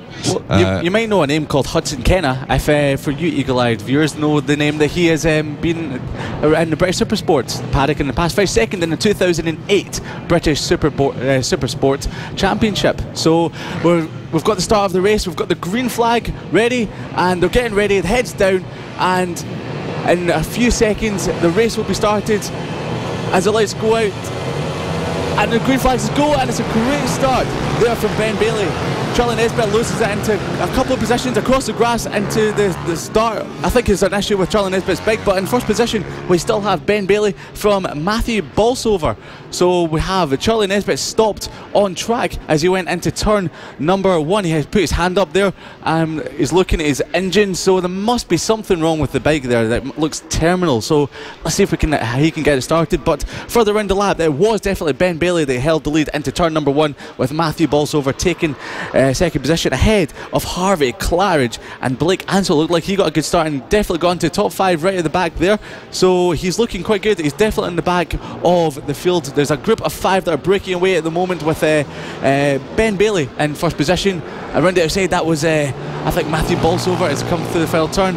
Number 23 across the line, it is still Ben Bailey. So it's looking good at the moment for the riders as they cross start finish line.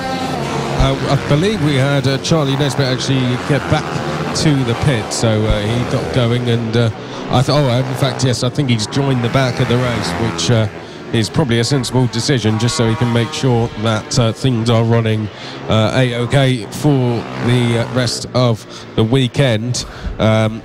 So let's go through the order at the end of the first lap. It was Nesbitt, Bailey, Claridge, Bolsover, King, Ansell, Kenner, and then we had Clowes, Smith and Hook.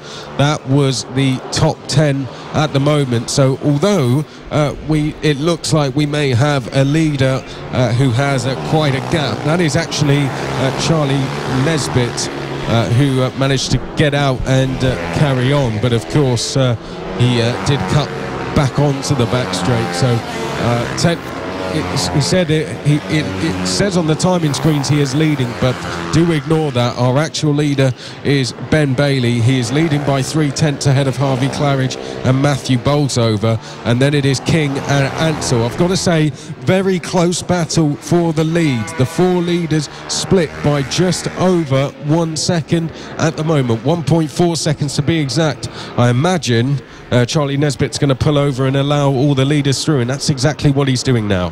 Yeah, we have a follower down at Surtees corner there. The yellow flags are out, but we're not sure. We'll keep you up to date if we find anything out about the rider, but the yellow flags are out down there. But across our finish line, we still have Ben Bailey ahead. Well, it's Harvey Claridge actually. Ben Bailey ahead of Harvey Claridge. Matthew Bolsover in third position. Charlie Nesbitt is dropping back through the field. Obviously, he's at the back already, so just forget him being there. Jamie King is in fourth. Blake Ansell is in fifth. And then there's a bit of a gap back to sixth position. Hudson Kenna. So it's definitely a race that's shaping up to look really quite good as the top five battle out. But down in Surtees corner, the yellow flags are still waving, so not sure if it's maybe a bike issue or if a rider's down, but we can definitely see someone coming onto the back straight at the back of the circuit going quite slowly. So as the riders come through onto the back straight, it's still Ben Bailey and in first position. It's Harvey Claridge in second, and the first moto team bike is Hudson Kenna in sixth position there. So there's a bit of a gap back to Hudson Kenna, who seems to be out there on his own at the moment. So it's the definitely two classes are definitely a couple of worlds apart, aren't they, Chris? Yeah, it's good to see Harvey Claridge here. Actually, he is a British Talent Cup rider as well. Something you do have to be selected for, and you do race on a pretty big stage when you do the British Talent Cup. So great to see Harvey Claridge here. I believe you have a message to read out. Yeah, so we've got Sam Clowes listening in at the moment. Good afternoon, Sam. Hopefully you're enjoying the racing so far. So hi from all at Moto team. He's been missed, so it's hopefully we'll get you back in the paddock very soon, Sam. So his dad is second in the Moto 2, the Moto team class. We nearly had a pass for the lead there, didn't we, Chris? Yeah, well, that was Harvey Claridge nearly having a look down the inside there, but decided to think the better of it in the end as they now make their way down out of the first chicane. And I think you've spotted something a little bit further back. Yeah, Liam. We've just had a rider down 133 down at the final corner. That was Simon Clowes, unfortunately, was down at the final hairpin there. But he's back up, he's okay, he's back in the race, and he's come across the line in 11th position at the moment. So it's all okay there. Just unfortunately, a bit of a tumble at the final corner, but the bike and himself appear to be okay at the moment. But we've definitely got a heated battle for the top 5 positions at the moment. We still have Ben Bailey in first position, diving up the inside of a back marker there. There's a back marker holding the rest of them up. It's scattered the group a little bit, so Ben Bailey managed to get them into the final turn. Harvey Claridge was held up a little bit, but Matthew Bolsover was making a move on Harvey Claridge into the hook, but never managed to quite get it. We've also got Jamie King in fourth, and Blake Ansell is still in the back of that group. But if you can see in the timing screens that Charlie Nesbitt is in fourth, make sure you ignore that. He's a lap behind. He had big problems at the first corner there, and he did cut most of the track back onto it. But he's just mixing it up with the top group, trying to see if he can get some race knowledge in before the next 2 races tomorrow.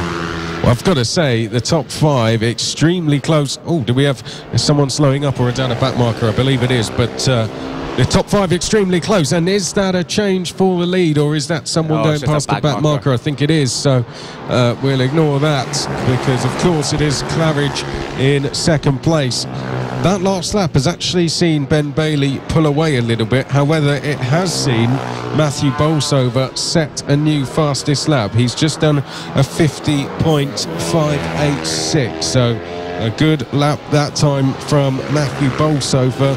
Jamie King still sits fourth, and our good friend Blake Ansell in 5th place at the moment. But are we slowly seeing the well, I was about to say something there, but are we going to see the top three slowly pulling away here? Let's have a look as they make their way down the back straight. I think the boys in 4th and 5th, Jamie King and Blake Ansell, were held up by bag markers further around that lap there, so there's a bit of a gap between about...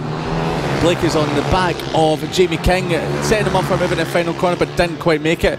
So the top three have definitely made a bit of a break. Ben Bailey, Harvey Claridge and Matthew Bolsover in 3rd place have got a 2-second gap over Jamie King and Blake Ansell. But can we see if Jamie King and Blake Ansell can bridge the gap back up? I mean, anything's possible in this race, right, isn't it, Chris? It is indeed. That is the kind of racing we see in Cool Fab. Anything can happen. It's so easy to make a mistake in bike racing, and that is certainly one of the things I love about it. And when you do make a mistake, you can be punished pretty badly. So it is certainly one of the things. Have we had something happen at the last corner? Just Ben Bailey getting a bit wound up by some of the back markers not getting out of the way onto the back straight, and through the hook, they're getting round the back markers, but it's definitely breaking up the grip a little bit. But it's given a bit of a chance to Jamie King and Blake Ansell, who tried to go for another move on Jamie King into the hairpin. It's a bit of a battle going for the bottom positions there. As across the line, that is number 7 Ian Jackson making a move on Gordon Smith. Pushed him out the way a little bit there, but Raymond's racing, as they say, which was quite good, a good manoeuvre into Raymond's hairpin. But coming back to the leaders there, there's definitely a lot of bag markers are getting mixed up in, but we'd just like to give a wee shout out to the Moto team. Hudson Kennett is still leading that by quite a way. He's got himself in between a few of the PB 140 bikes, as we've got a move up the inside. That is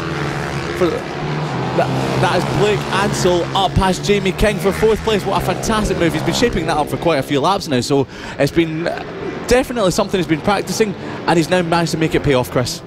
Yeah, that's it, Blake Ansell. I think, as you said, lined that one up for a few laps and just tempted himself with it and just experimented with the idea of putting that move in. And when he did do the move, Blake Ansell was clinical with it. So good riding from him up to 4th place. And now he'll be looking ahead at the likes of Bailey, Claridge and Bolsover, although we only have 2 laps remaining now in this one, Liam. Yeah, absolutely. Blake Ansell has actually closed the gap on them. There's back markers in the way. He's close to tagging the back of the rider in front of him, which is Matthew Bolsover, but he's managed to close that gap in spectacular fashion on the last half a lap.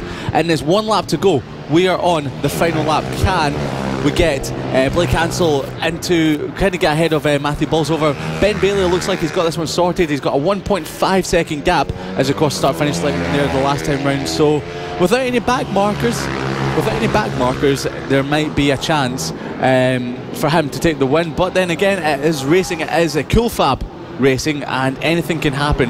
So the last lap, Ben Bailey does have a bit of a gap ahead of Harvey Claridge. We've got Blake Ansell shaping up Matthew Bolsover, and he's gone to 3rd place. Further in the lap, Blake Ansell has managed to get in 3rd place, but across the start finish line it is Ben Bailey in the 1st position ahead of Harvey Claridge, and we have Blake Ansell taking the final podium spot ahead of Jamie King and Matthew Bolsover, who managed to lose 2 positions on the final lap there. That's a shame for him. Coming across the line, we have our first Moto team finisher, which should be Hudson Kennett. We've still got some of the back markers crossing the line. Daniel Gilbert in 13th, Neil Kennard in 14th, and Mike Carr in 15th position. Hudson Kennett does take the top spot of the Moto team race in 6th position ahead of Ian Jackson for the PB 140 in 7th. Jordan Smith in 8th place, and as we see Bernie Hook coming across the line in 9th, and a great battle for 10th position, which is just held off by Simon Close, who did incidentally fall off mid-race there and got back up and managed to finish 10th. A fantastic ride by Simon there to take the top 10 position in 10th. So what a brilliant race there for the PB 140 and the Moto team race. This is Cool Fab Racing. We are live on Radio Stream. You can listen to us on coolfab.com. We will be back very shortly after this quick break.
ways to follow the racing this season.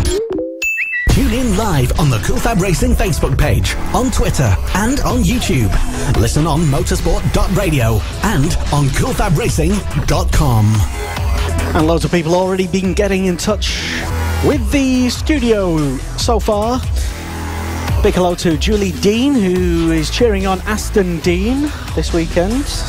Hello, Julie. Thank you very much for tuning in. And don't forget to share the live stream as well, because that's the best way right now to raise awareness and support whoever you are supporting this particular day at the moment.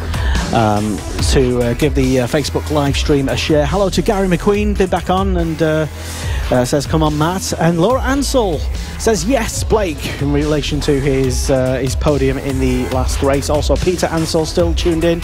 And it's all Ansell affair, I think, today. It's pretty interesting. So, my name is Lester. Thank you very much for tuning in. And the next race, Liam, is... It is the Junior LC40 Elite class. So this class have been looking very, very strong all day. So in pole position, we're going to have Johnny Garness, who set a 51.4 in qualifying, followed up next to him by Sullivan Mounsey, in second position alongside him on the front row of the grid. We've got Josh Bannister in third spot there on the second row. Mason Foster in fourth position. Ronnie Harris will be starting fifth today. Emmanuel Brinton will be in sixth place. Seventh is Samuel Munson. Ethan Sparks will be on the fourth row of the grid, and next to Munson is Ethan Sparks. Cameron Sewell will be in ninth. Stuart Taylor Campbell is alongside him in 10th position. Charlie Huntingford on the 6th row and 11th. Ruben Bray in 12th position there. Keaton Payne is on the 7th row of the grid in 13th. Warwick Brady in 14th. And rounding out the Junior LC40 Elite class is Kobe Perry. So that is the top 15 that we have so far for the Cool Fab Racing Championship, the Junior LC40 Elite. And I'm going to hand you over to Chris in the commentary box to talk you through the start of the race. Thank you, Liam. Right then, here we go. We are ready to go racing for Junior LC40. Riders are lining up, and are we missing someone on the grid? The 8th spot on the grid is empty at the moment, so not too sure what that is. We have someone on the second row as well, which looks to be Josh Bannister with some problems. We're also missing Ethan Sparks from 8th position on the grid. The number 62 isn't there, so don't know what's happened to him. I'm not too sure if they're sending Ethan off the back, actually. We'll find that out very shortly. But other than that, things look okay. We'll be able to update you with what is going on exactly once we get round this opening lap of the race. But thankfully, it looks like we are having work done to the bike of Josh Bannister. And if we don't get this sorted soon, then Josh may get pushed up. And in fact, just as we say that, it looks as if we are ready to go. Right then, Junior LC40 race 1 of the season. Riders ready to go. Green flag about to go up. When it drops, we are going to be going racing. Who's going to make it into turn 1 first? There goes the green flag, and there it drops. And it looked as if it was a pretty good start from Mosley. And Mosley's going to take the and Mounsey's going to take the lead in towards turn number 1. So Sullivan Mounsey in towards the race lead. Johnny Garness has dropped down to second place. So just a better start off the line for Sullivan there. And it looks as if he will lead the first half of the opening lap at the very least. When we get down to the last corner, will there be a challenge from Garness if he hasn't taken the lead back already? It looks to me as if the order is still the same. as they come onto the back straight. It will become very clear when they come into our view properly, but the top three, what we can say, have certainly escaped from the rest of the field. We have a lonely fourth place rider as they come across the line, and it looks as if Garness was actually able to take the lead back around the far end of the circuit. Mounsey is second, then it is Mason Foster in third, Liam.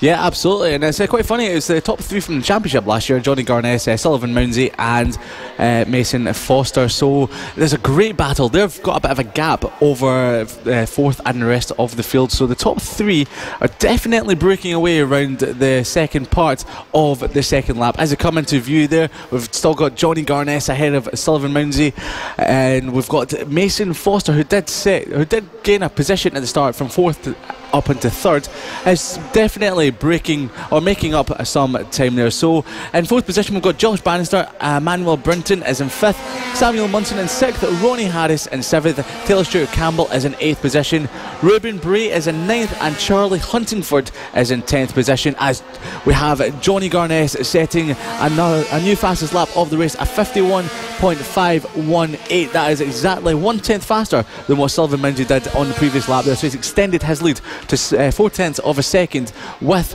Mason Foster a 1 full second further back from Johnny Garness. It's looking like it could be a good race shaping up here, Chris. Yeah, it looked like we've had problems for Ethan Sparks and Warwick Brady somewhere as well. Yeah, I don't think they actually made the start, so they were pushed off before that. I think Ronnie Harris and Samuel Munson have also had problems somewhere as well, as we have the riders now coming down the start-finish straight, and Johnny Garness is starting to get his foot down here. He's starting to pull away now. New fastest lap as we complete lap 3, and the gap has opened up to 1 second, and we are very pleased to say we have Blake Ansell back with us in the commentary box. Blake, what are your thoughts on the start of the race so far? It looks like Johnny Garness doing a great job to pull away early doors. Yeah, he did really well actually on the start. There was a bit of a muddle together, but now they seem to be pretty spaced out on track. I was going to say, it was very close in towards that first corner, side by side. If you're on the outside, how hard is it to try and brave it round the outside? Of course, if you're able to do that, you'll be on the inside for the left-hander, but how hard is it to do that at the start of the race? Is it almost worth, especially the start of the season, is it almost worth just backing off and waiting for further laps in the race? It depends really. If you stick the line, obviously they gotta just go with it, but if you both clash into each other, obviously you might have a bit of a delay. Sorry guys to interrupt you there. We've had an incident with Sullivan Mounsey around the part of the lap there. He's dropped from second, he's dropping down the field there, so Sullivan Mounsey has either had a bike trouble or fallen off somewhere. Looking around the circuit, can't see any yellow flags, so hopefully Ryder is okay, but that's meant that Mason Foster has moved up into second position, which means it's the top two from the championship in 2018 that lead the way, but we've got quite a bit of a gap from Johnny Garness ahead of Mason Foster. Now, Blake, you know Johnny quite well. How's he feeling this weekend? Because obviously last year he did have a bit of a collarbone breakage towards the end of the season when he was leading the championship. I generally think he's loving it, getting back on the bike, that's for sure. You can tell by the way he's riding as well. Just extremely confident in himself and the bike. Yeah, he's looking really aggressive there on the bike. Very smooth as well, but definitely meaning business. We'll give you a quick rundown of the top 10 so far. So in first position is Johnny Garness, followed by Mason Foster, 2.1 seconds further behind. Josh Bannister is in third position. Emmanuel Brinton is in fourth, followed by Taylor Stewart Campbell in fifth position. Ruben Bray in sixth. Cameron Sewell is in seventh place. Charlie Huntingford follows him up in eighth position. Keaton Payne in ninth, and rounding out the top 10 so far is Cope Perry. So it's a bit of a spaced out race at the moment, but then again that could be quite a good thing, so we don't get too many incidents out there. Yeah, well, Johnny Garness just setting fastest lap after fastest lap, and Blake, have you ever had this situation? I'm sure you have, of course, but just when you get into a rhythm like this and you're just setting fastest lap after fastest lap, the laps must almost just fly by when you get into a situation like this. If you're obviously getting chased, then the race goes a lot more slower, but if you're on your own and you feel like it picks up a bit quicker, but if you're in first, you kind of want the race to end, get over and done with, so you want to keep that podium. And when would you say it is a time, or does the race do you never tend to hit a time where you almost think of just easing off the gas a bit, or are you keen to just keep beating that fastest lap you might be setting? If you see you got like a clear gap, obviously you want to slow down. You don't want to just crash in and ruin the whole race, you know. You got to kind of think smart, but also, you know, keep quick. Oh, great stuff. Liam, I guess I'll hand you back over. I'll hand us back over to you. We are into the last couple of laps now, so it looks as if Garnes an even further lead here, having just pulled away a little bit more from Mason Foster that time. And those two well clear from Josh Bannister, aren't they? 7.5 seconds gap between second to third. Yeah, absolutely. There's a big gap between second and third place. 2.5 seconds between first and second. But looking further down the field, we do have a bit of a battle going on between Ruben Bray in sixth and Cameron Sewell in seventh. There's only a second between them. That is the closest battle in the race at the moment.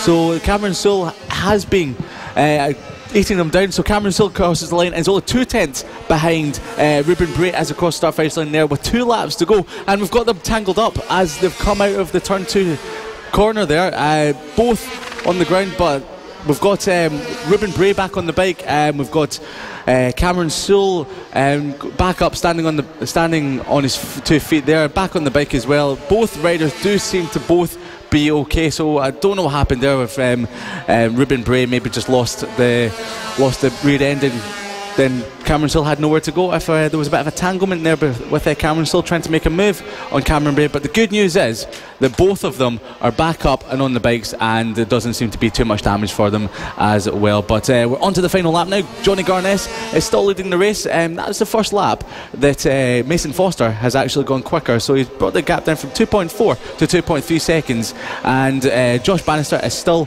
in third position there as they come across start finish line. We're going to have a fantastic victory for Johnny Garnes. He is in first place. Mason Foster crosses the line in second position, and we've got a wee while for Josh Bannister to come across the line. He's just come around the final corner at the moment. Josh Bannister crosses the line to finish in an incredible, a brilliant third position. That is especially incredible after he had a bit of bike trouble on the starting grid. Emmanuel Brinton is coming across the line in fourth position there. We're just waiting for Taylor Stewart Campbell, who crosses the line in a few moments time. We've got Keaton Payne across the line after being lapped. Cameron Sewell in ninth, so they've both got back up.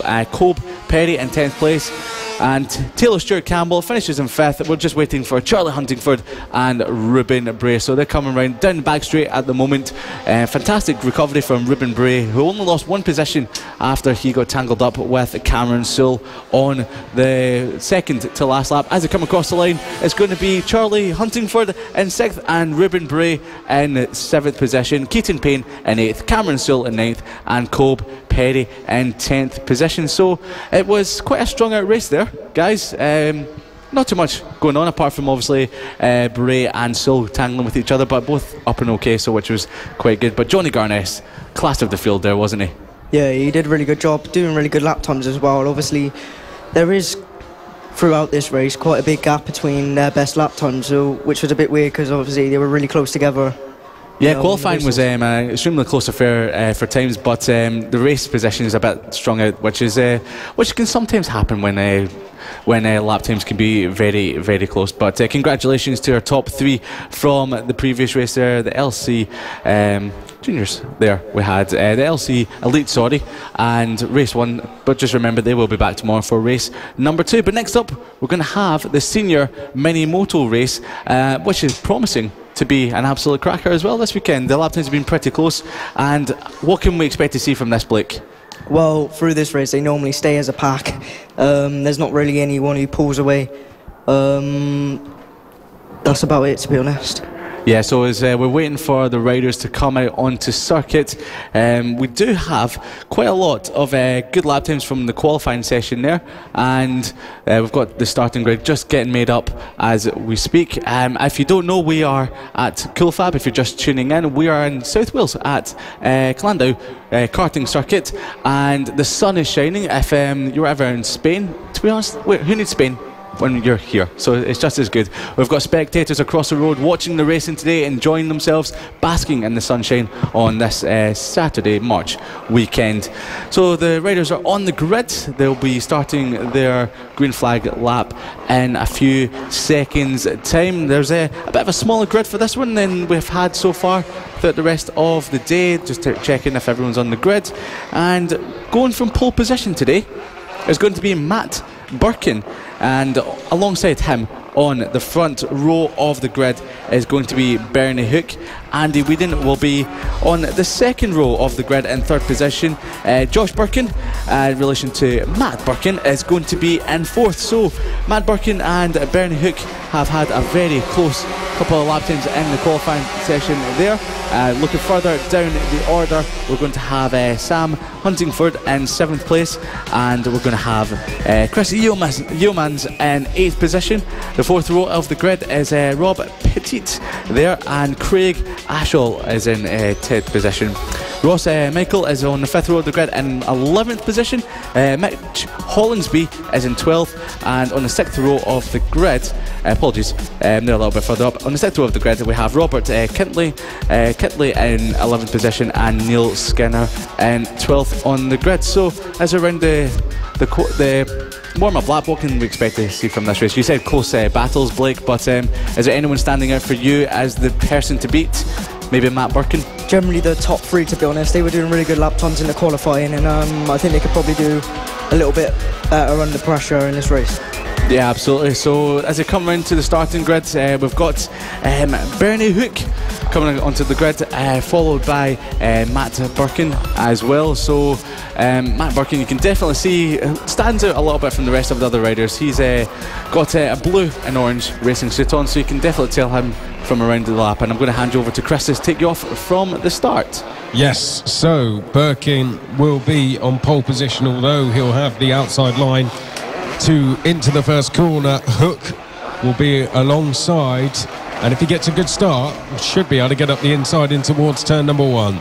Green flag about to go up, and it drops, and it looks as if Hook got a much better start there going in towards turn number 1. So Hook leads the way then. Are we going to see a very closely knit group here, as Blake Ansell has given the heads up for? Hook will be hoping that is not the case as he makes his way now down towards the far end of the circuit. Birkin will slot into second place for the time being. We had a nice and clean start, well at least we have so far anyway. They'll disappear out of our view for a couple of corners before now making their way back into our view, and it is still Hook who leads the way from Birkin. And I've got to say, Hook has been able to open up a nice little gap here going down the back straight. Then we have Birkin, and I'm not too sure if we had any incidents there, but Hook leads the way from Birkin. Then it is Whedon from Josh Birkin. Huntingford is 5th. Pettit is 6th. Yeomans is 7th. Then it is Ross Michael in 8th. Craig Ashall 9th. Neil Skinner 10th. Robert Kitley is 11th. And then we had Mitch Hollingsby in 12th. A nice clean start there, Blake. Yeah, it was really good. You can see Hook's in the front, slowly pulling away. But you've definitely got a good group on behind him, doing good lap times. Slower than the qualifying though, but looking positive overall. There seems to be a trend going on today. Whoever starts second place on the grid tends to get the lead into turn 1 and tends to open up a bit of a gap. So we'll get to see if Matt Birkin can actually bridge the gap back to Bernie Hook. But as a start lap number 3, we do have a fast lap of the race from Bernie Hook. With a 53.6, Matt Birkin set a 53.8, so a couple of tenths of a second in it there. Andy Whedon is dropping back a little bit in 3rd place, Josh Birkin in 4th, and Simon Huntingford in 5th position there. So we're seeing a little bit of a gap open up between 1st and 2nd, but 2nd and 3rd are close together. So Andy Whedon wasn't on the pace of Matt Birkin and Bernie Hook as much, but in the race he looks like he's got a good race pace. He does indeed. Like you said, 1 second gap for Hook. Birkin not too far behind, but that's enough, I'd say, for Hook to feel pretty comfortable at this stage of the race. All he needs to do is get his head down now. Birkin there in second, and I think the fact that Birkin, Blake, also has a comfortable gap behind will mean he can just focus all of his attention on catching down Hook. Is that a situation that you found yourself in before, where if you don't have anyone hustling you behind and you're in second, you can just put all that focus on trying to go forwards and catch the leader? Well, yeah, you get to pay more attention to your lines as well. You can be more smoother, less likely to put yourself out of the race. But, you know, it is possible for Matt to make it back up to Hook and catch up and maybe even get a podium. Yeah, so it's Bernie Hook actually just put in a new fastest lap there, 53.3. He was half a second quicker than Matt Birkin. I don't know if Matt Birkin had a bit of an incident or a bit of a moment further in the lap, but looking at this lap so far, it looks like Matt Birkin has closed the gap slightly. There's a battle for third place going on. That is Andy Whedon and Josh Birkin. Andy Whedon slightly wide coming out of the final corner. Josh Birkin got a good run all the way down to the Hook chicane, and status quo at the moment, but definitely Josh Birkin is hounding Andy Whedon at the moment, and Simon Huntingford is closing them both down. But it's once again Bernie Hook in first position. Matt Birkin did set his fastest lap of the race there on the previous lap with a 53.6 and closed the gap from 1.6 seconds back down to 1.1. So Blake, you think we can see Matt Birkin close the gap down even further around this lap? Most definitely. He's been closing up closer and closer, and to be honest, I think within another couple of laps he might be able to catch up. Yeah, to come down to the Raymond's hairpin at the moment, the gap does look slightly closer at the moment, so it's just chipping away at him ever more often, which is good to see, because we want to see a good battle for third as we come across start-finish line now. It's 0.6 of a second, so another half a second out of Bernie Hook's lead in that lap there. Yeah, well, like you said, it's come down by half a second there. I was just about to ask Blake where he'd be looking to line up a move, but I think if I did that, then obviously his competitors might be listening and would make sure they had that covered going forward into the rest of the weekend. But Matt Birkin, new fastest lap. This is only going to help him, Blake, just even break that little bit later, isn't it? Take that little bit more of a risk, as he can see he is closing in with every lap now. Yeah, he's definitely got that confidence of chasing someone. You know, he's determined to catch up, but you know, when he gets there, he's going to have to try and figure out what the move is going to be. Oh, he's dropped back. Have we had? Yes, we've seen him. Good spot there. We've seen him drop back. So as we were saying that, because of the commentators, they say perhaps took a little bit too much of a risk somewhere, had a little bit of an off. Let's look at his lap time. Yes, he was 5 seconds slower, Matt Birkin, than he was last time.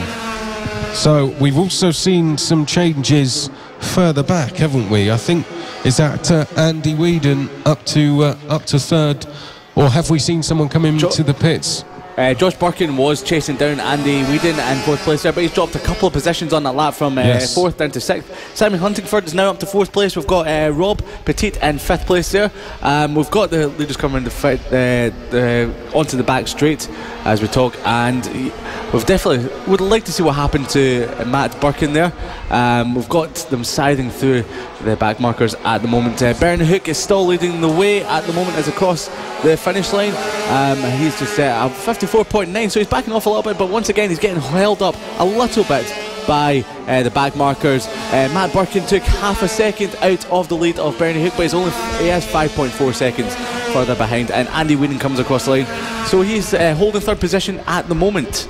Yeah, just to confirm, Josh Birkin last time round was around 4 or 5 seconds slower than his quickest lap, so that was where we saw an off, and unfortunately Josh Birkin has dropped down some places, so that's changed things well within the top 10. It is still Hook, Matt Birkin, then it is Whedon, Huntingford, Pettit, Josh Birkin, Chris Yeamans, Ross Michael, Craig Ashall, Neil Skinner, and then it is Robert Kitley and Mitch Hollingsby. So it looks like we are about to go on to the final lap of the race, and indeed we are. And Blake, it looks as if Bernie Hook has got this one in the bag. Like I said, he's just Hook's kept a consistent pace, you know, racing. He's taking it steady, not doing anything too risky, and he's managed to keep his place and now pull a gap. Yeah, the gap has come down over the last lap. 1.5 seconds it came down by, so it's 3.7 seconds, but that doesn't really matter because I think Bernie Hook has sort of backed off a little bit around the last lap and a half. So we will have him cross the start-finish line very soon to take the checkered flag, Chris. Yes, we will indeed. Bernie Hook about to cross the start-finish line. He has ridden a superb race at the moment, and he comes up towards the final corner now, taking it nice and steady, of course. No need to take any risks. And there is the checkered flag. The first win of the season goes to Bernie Hook. Second place with the fastest lap is going to go to Matt Birkin. Andy Whedon finishes in third place. Then it is Simon Huntingford in fourth. Rob Pettit is fifth. We had a change for sixth, or is that another? We've had an off coming out the final corner there. That's one of the riders. It might be Ross Michael on the 79 bike there. He's just pushing it across the line there, and it was in actual fact Josh Birkin who's had another wee incident, but at least he's up and okay, pushed his bike across the line to finish 7th place there. So I'll let you run down the rest of the order, Chris. Yes, so it was Josh Birkin who didn't come across, well, who came across pushing his bike rather than riding it across. Ross Michael 8th, Craig Ashall 9th, Neil Skinner 10th, Robert Kitley in 11th, and rounding out the field was Mitch Hollingsby. Yeah, so an absolutely dominant performance there by Bernie Hook in the senior mini motor race. Blake, we'll come to you. Did you think there was a chance for Birkin there to take the fight to Hook? With another couple of laps, he might have been able to catch up more, but unfortunately, due to his mistake, then obviously he lost the gap. But even towards the end of the race, he was still catching up on Hook. Yeah, it bodes very well for tomorrow's racing. Both Birkins did have a couple of incidents in that race there, but both managed to finish it, which is absolutely brilliant. But next up, we're going to have the ever fantastic AC40 Rookies Race 1 from Llandow here in South Wales on a very, very Saturday afternoon. So I've got Chris who's going to be looking at the grid for the start of this race in a couple of moments time, but just come back to the qualifying. Blake, it looked like Archie Gibbs did have quite a bit in hand when it came to the qualifying time there. Have you seen anyone that may be able to challenge him in the race? Well, as you can see, Ollie is really close to him, but to be honest, I think Archie might have the race. Due to his qualifying, he was pretty far ahead, had a pretty big back gap from the rest of the pack, so I think he might have it in the bag. Yeah, just looking at the second down to about 5th place there in the qualifying, it looks like there might be a close battle between them. So Ollie Sims, Luke Fitchett and William Harris as well. So I believe you've got the grid there, Blake. Yeah, well, Blake Wilson was up and down the pack during qualifying, but has managed to come 4th, so we never know, might see him having a comeback. So why don't you get us? Why don't you talk us through the grid there, Blake? Well, in first we got Archie Gibbs. Second we got Ollie Sims. Third we got Luke Fitchett. Fourth we got Blake Wilson. 5th place we got William Harris. 6th place we got Harrison Day. 7th place Brandon Keane. 8th place Marco Holt. 9th place Archie Carr. 10th place is Casey Sparry. 11th place is Harry Payne. 12th place is Joshua Williams. 13th place is Jacob. 14th place is Luke. 15th place is Thory. 16th we've got Archie. 17th place we've got Wilson. 18th place Bailey. 19th place Callum. 20th place Noah. And last but not least Chloe, 21st. Yeah, it's a big grid for the start of the AC40 Rookies Cup. So, Blake, you've ridden this championship before. How does this one work? Is it for novices? For people that have just tuned in to Cool Fab for the first time? How's this? Yeah, well, obviously people need a couple years to progress. Get their confidence up. Because if you stick a new rider, he could be quick, but you don't want him to get put off, by either getting taken out or, just lack of confidence because everyone's overtaking you. You need those kind of steps by step, to get where you want to go. So it's definitely a great proving ground to make your way up to the higher categories. So we've definitely seen some fast lap times from the kids in the qualifying and in the practice sessions throughout the weekend. As we said, Archie Gibbs will be starting from pole position. And I believe we've got a couple of wee comments to read out. Yes, we do. Richard Williams says, go Bernie. A lot of comments coming in for Blake, who was on the commentary with us today, and Cole saying, well done, Blake. We also have Peter Ansell saying, well done, Blake. Ansell, great racing, and of course, good commentary as well.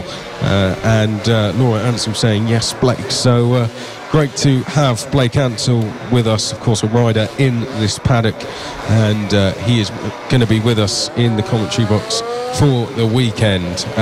Blake, do you fancy doing a race start? Do you fancy talking us through a race start?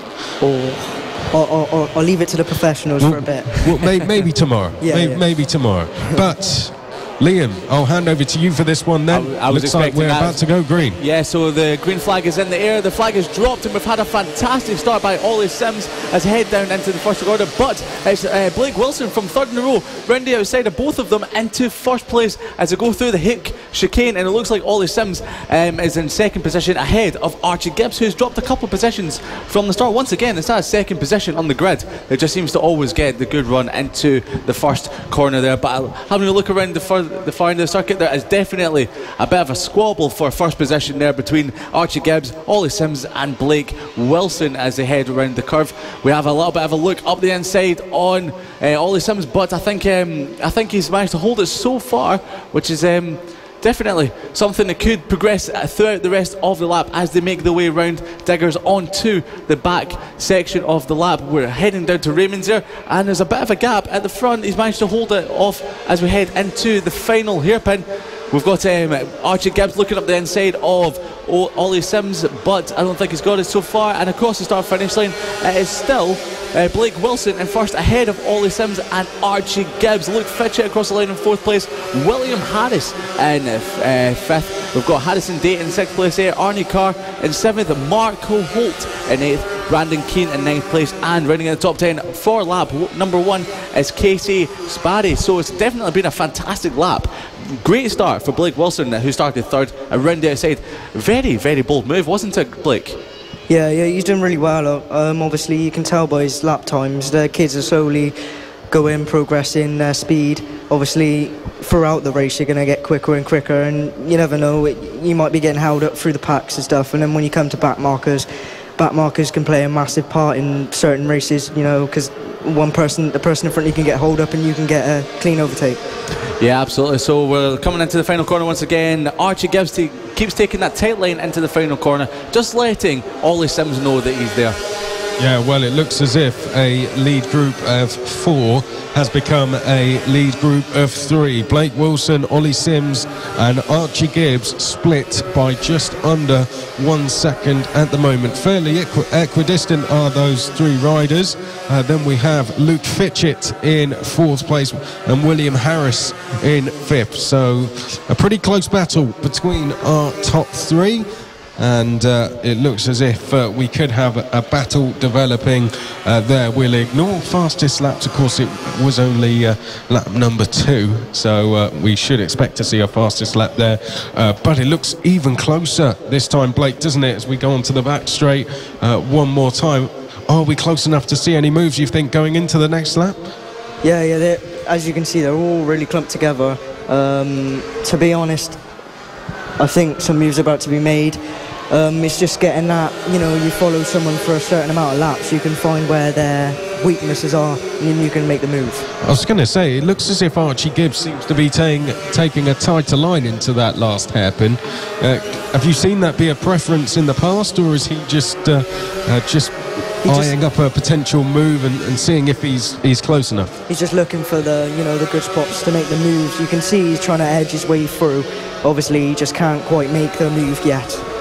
There's a good wee battle going on for ninth position, going into the final turn. Brandon Keane keeps shaping up Casey Sparry as Casey Sparry keeps shaping up Brandon Keane as they go into the final turn there. So we could definitely expect a wee move from both of them in the next couple of laps. But just looking at the gap for first, It's Luke Fitchett is in fourth place, is definitely bridging the gap to the top 3, as we're watching Archie Gibbs go for a move up the inside of Ollie Sims, once again just holding back, but Luke Fitchett has definitely closed the gap around this lap. And as we head into the first chicane, it's definitely looking close. Ollie Sims is, yes. Luke Fitchett there has just set the fastest lap, hasn't he? So a 58.9, which is a lot faster than the top 3 have managed in the last couple of laps. And, well, Blake, who's unfortunately had to leave us for the time being, did say, these riders are in their rookie years, their rookie races, and we've had a wee incident coming in the final turn there. But the boy's up and okay. Looks like he's back on the bike, and that was I think he's back across the line now. We'll straighten out who it is in a second.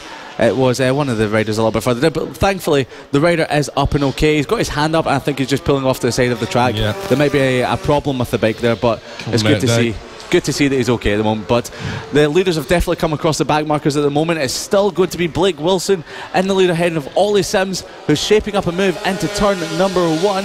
He's just holding back a wee bit. Archie Gibbs is still in third, but it looks like Luke Fitchett has been held up the most by the back markers, so he's lost a couple of wee bike lengths there. Well, no, he actually hasn't. It looks like he has, but what it's Archie Gibbs who has been held up the most. So we now have 2 groups of 2 at the front, essentially. Luke Fitchett has just set a new fastest lap once again. We have a nice little battle going on through turn number 1, don't we there? I think that is for 9th and 10th place, which is Casey Sparry and Brandon Keane. So battles within the top 10, battles for the lead, but we'll certainly keep an eye on that battle for 9th and 10th as well. 2 pairs of eyes, so I'll probably watch the battle for 9th and 10th, Liam, and leave you with our leaders. Yeah, it looks like coming down to the back straight once again, it looks like Ollie Sims does get a good run on Blake Wilson, but they've got a back marker on the way. Blake Wilson's cleared the back marker at the moment. We've got Ollie Sims and Archie Gibbs past the back marker, but Luke Fitchett once again has been held up by the back marker, lost a few bike lengths there, but a further second behind the group now, which is a shame. But the way his pace has been in the last few laps, he will close that up very quickly once again. We've got lots of wee battles going on down the field there, which is fantastic to see. You've been keeping an eye on the battle for 9th and 10th. Yes, it's just about to come across the line now, and it does, and it's still as you were, but in fact Sparry has actually pulled away on this lap with just 2 laps to go. A 7.5 tenth gap could be enough for Casey to hold on, but we will still keep an eye on that one, as Fitchett still holds that fastest lap, 58.9. I think he's the only rider to go sub 59 seconds, actually. Sims and Wilson have come very close, but if you're around the circuit... Oh, look, Fitchett up the inside, and what a very, very close an incident with Archie Gibbs there. Just had to run over the curbs, but they both managed to stay on, so it's the final lap now, and we're looking for a fantastic battle going into the final lap, into the final turn, Chris. It could be mayhem. Yeah, well, it's almost like it's been a dress rehearsal into there for the last couple of laps. I was going to say, if you are around the circuit, you'll see the 4 riders start to make their way round towards the final corner, the back straight, for the final time very shortly, and just waiting for them to come into view now, and we still await for the riders to come round and to start to make that, and here they are, in fact, and it's very close between the top 3 in particular, isn't it, Liam? 1 corner to go. Who is going to take the race win? There's a back marker in the way as well. They're trying to get around the back marker, coming down into Raymond's hairpin, and we've got Ollie Sims up the inside. He's going for the move. Is he going to make it? We've got Luke Fitchett up the inside of Gibbs, and all 3 of them have managed to stay on. That's a brilliant win by Blake Wilson there. Ollie Sims crosses the line in second. Luke Fitchett in third place, and Archie Gibbs unfortunately misses out on that podium position and finishes in fourth, with William Harris in fifth. That was a good wee battle towards the end of the race there. Yeah, he'll be disappointed to have lost out that podium right at the end. William Harris takes 5th, Harrison Day takes 6th, Arnie Carr 7th, Marco Holt 8th, and it's Casey Sparry and Brandon Keane. Williams Payne, Stevenson round out the top 15, Therival and Dilks round out your top 15. You are listening to the Cool Fab Racing Championship. This is round number 1. We are here at Llandow, and we are now heading into the final 3 races of the day. Yeah, so it's going to be the Mini GP50. Race 1 is going to be up next, and these guys have been looking very quick, very close all weekend, so we could be expecting a very, very close battle as it progresses through the race. But just come back to what we've just seen there in the AC40. Just want to take you back to the qualifying times, and there were 59.0 was the fastest qualifying lap, but Luke Fitchett managed to get the 58.9. So as the kids seem to grow more confident within their own ability and on the bikes, to just keep improving the lap times and improving the racecraft, which is what Cool FAB-Racing and of course the AC40 rookies is absolutely all about. So we're just going to come on to the Mini GP50 race 1 up very soon, and they're looking like they're getting set up ready for the start of the race. And just remember, you can listen to us live on radio. Yes, we are live on radio streaming. We are on coolfab.com. We're all over the internet as well, all over the social medias. We're on Motorsport Radio, and you can definitely listen to Cool FAB-Racing, because if you've never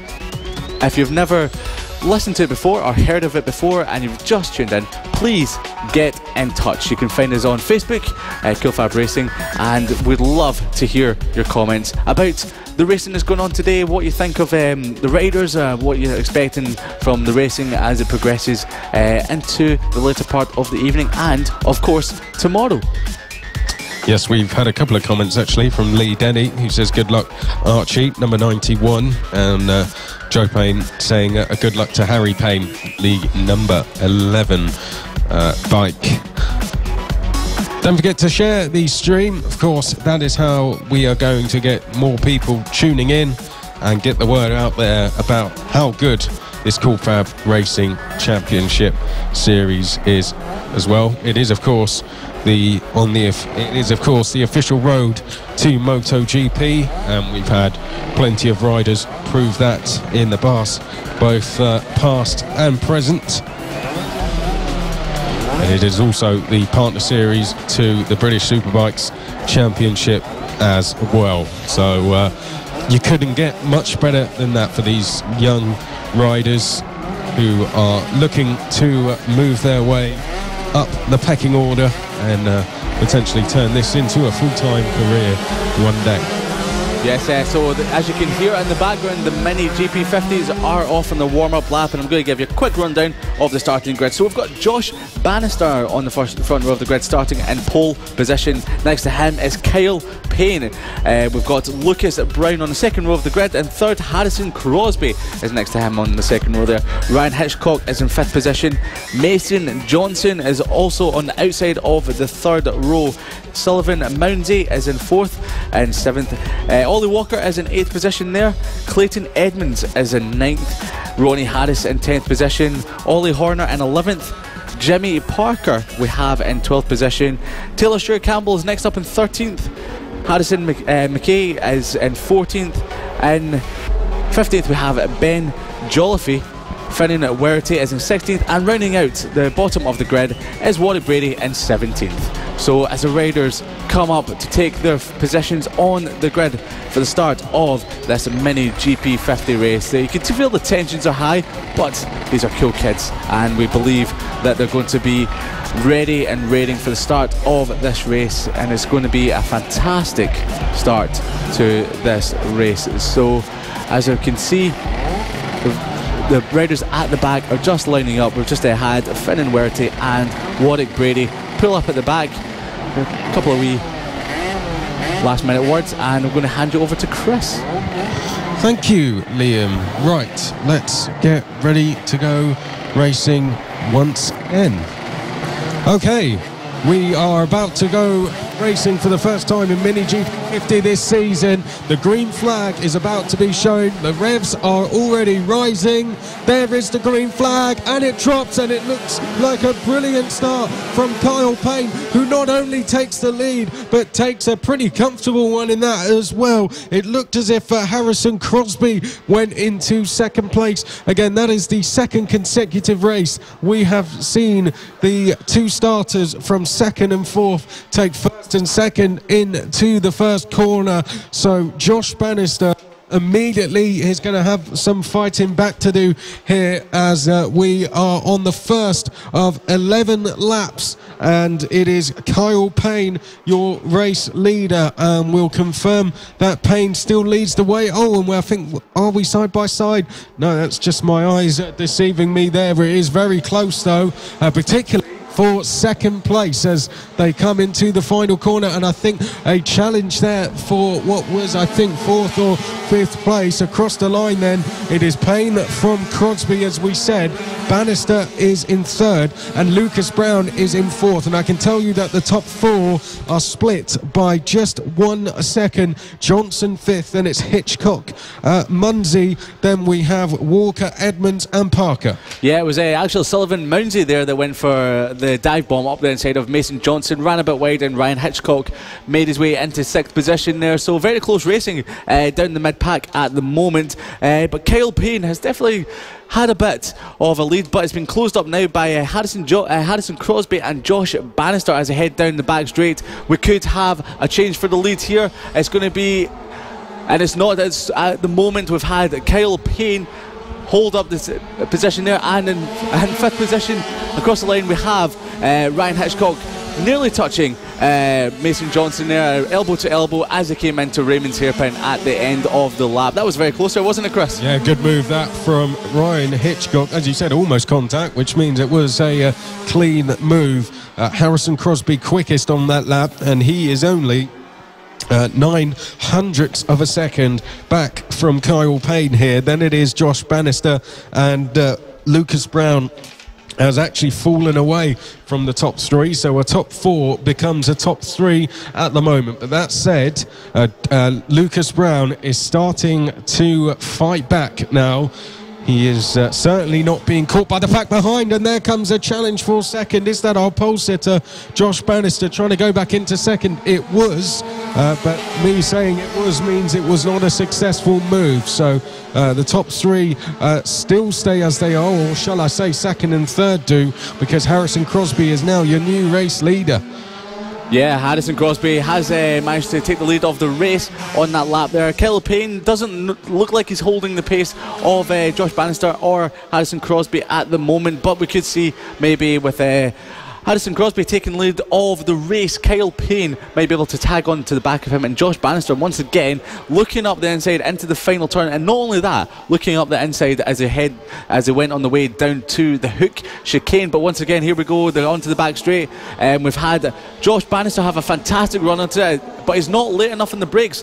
We have Kyle Payne fantastically late on the brakes into the final hairpin, as we have Harrison Crosby look behind them, see that big gaggle that is. Once again, Josh Bannister looking up the inside but not making it into the hook chicane, nearly tagging the back of Kyle Payne into the second part of the chicane there. But as we look further down the field, we have Lucas Brown and Ryan Hitchcock having a good battle with 4 tenths between them. Sullivan Moundsey has dropped back a little bit. Ollie Walker has dropped back to 8th, but we've had Stuart Campbell pass McKay into 11th position further around that lap. So definitely some great battles as we head down the field.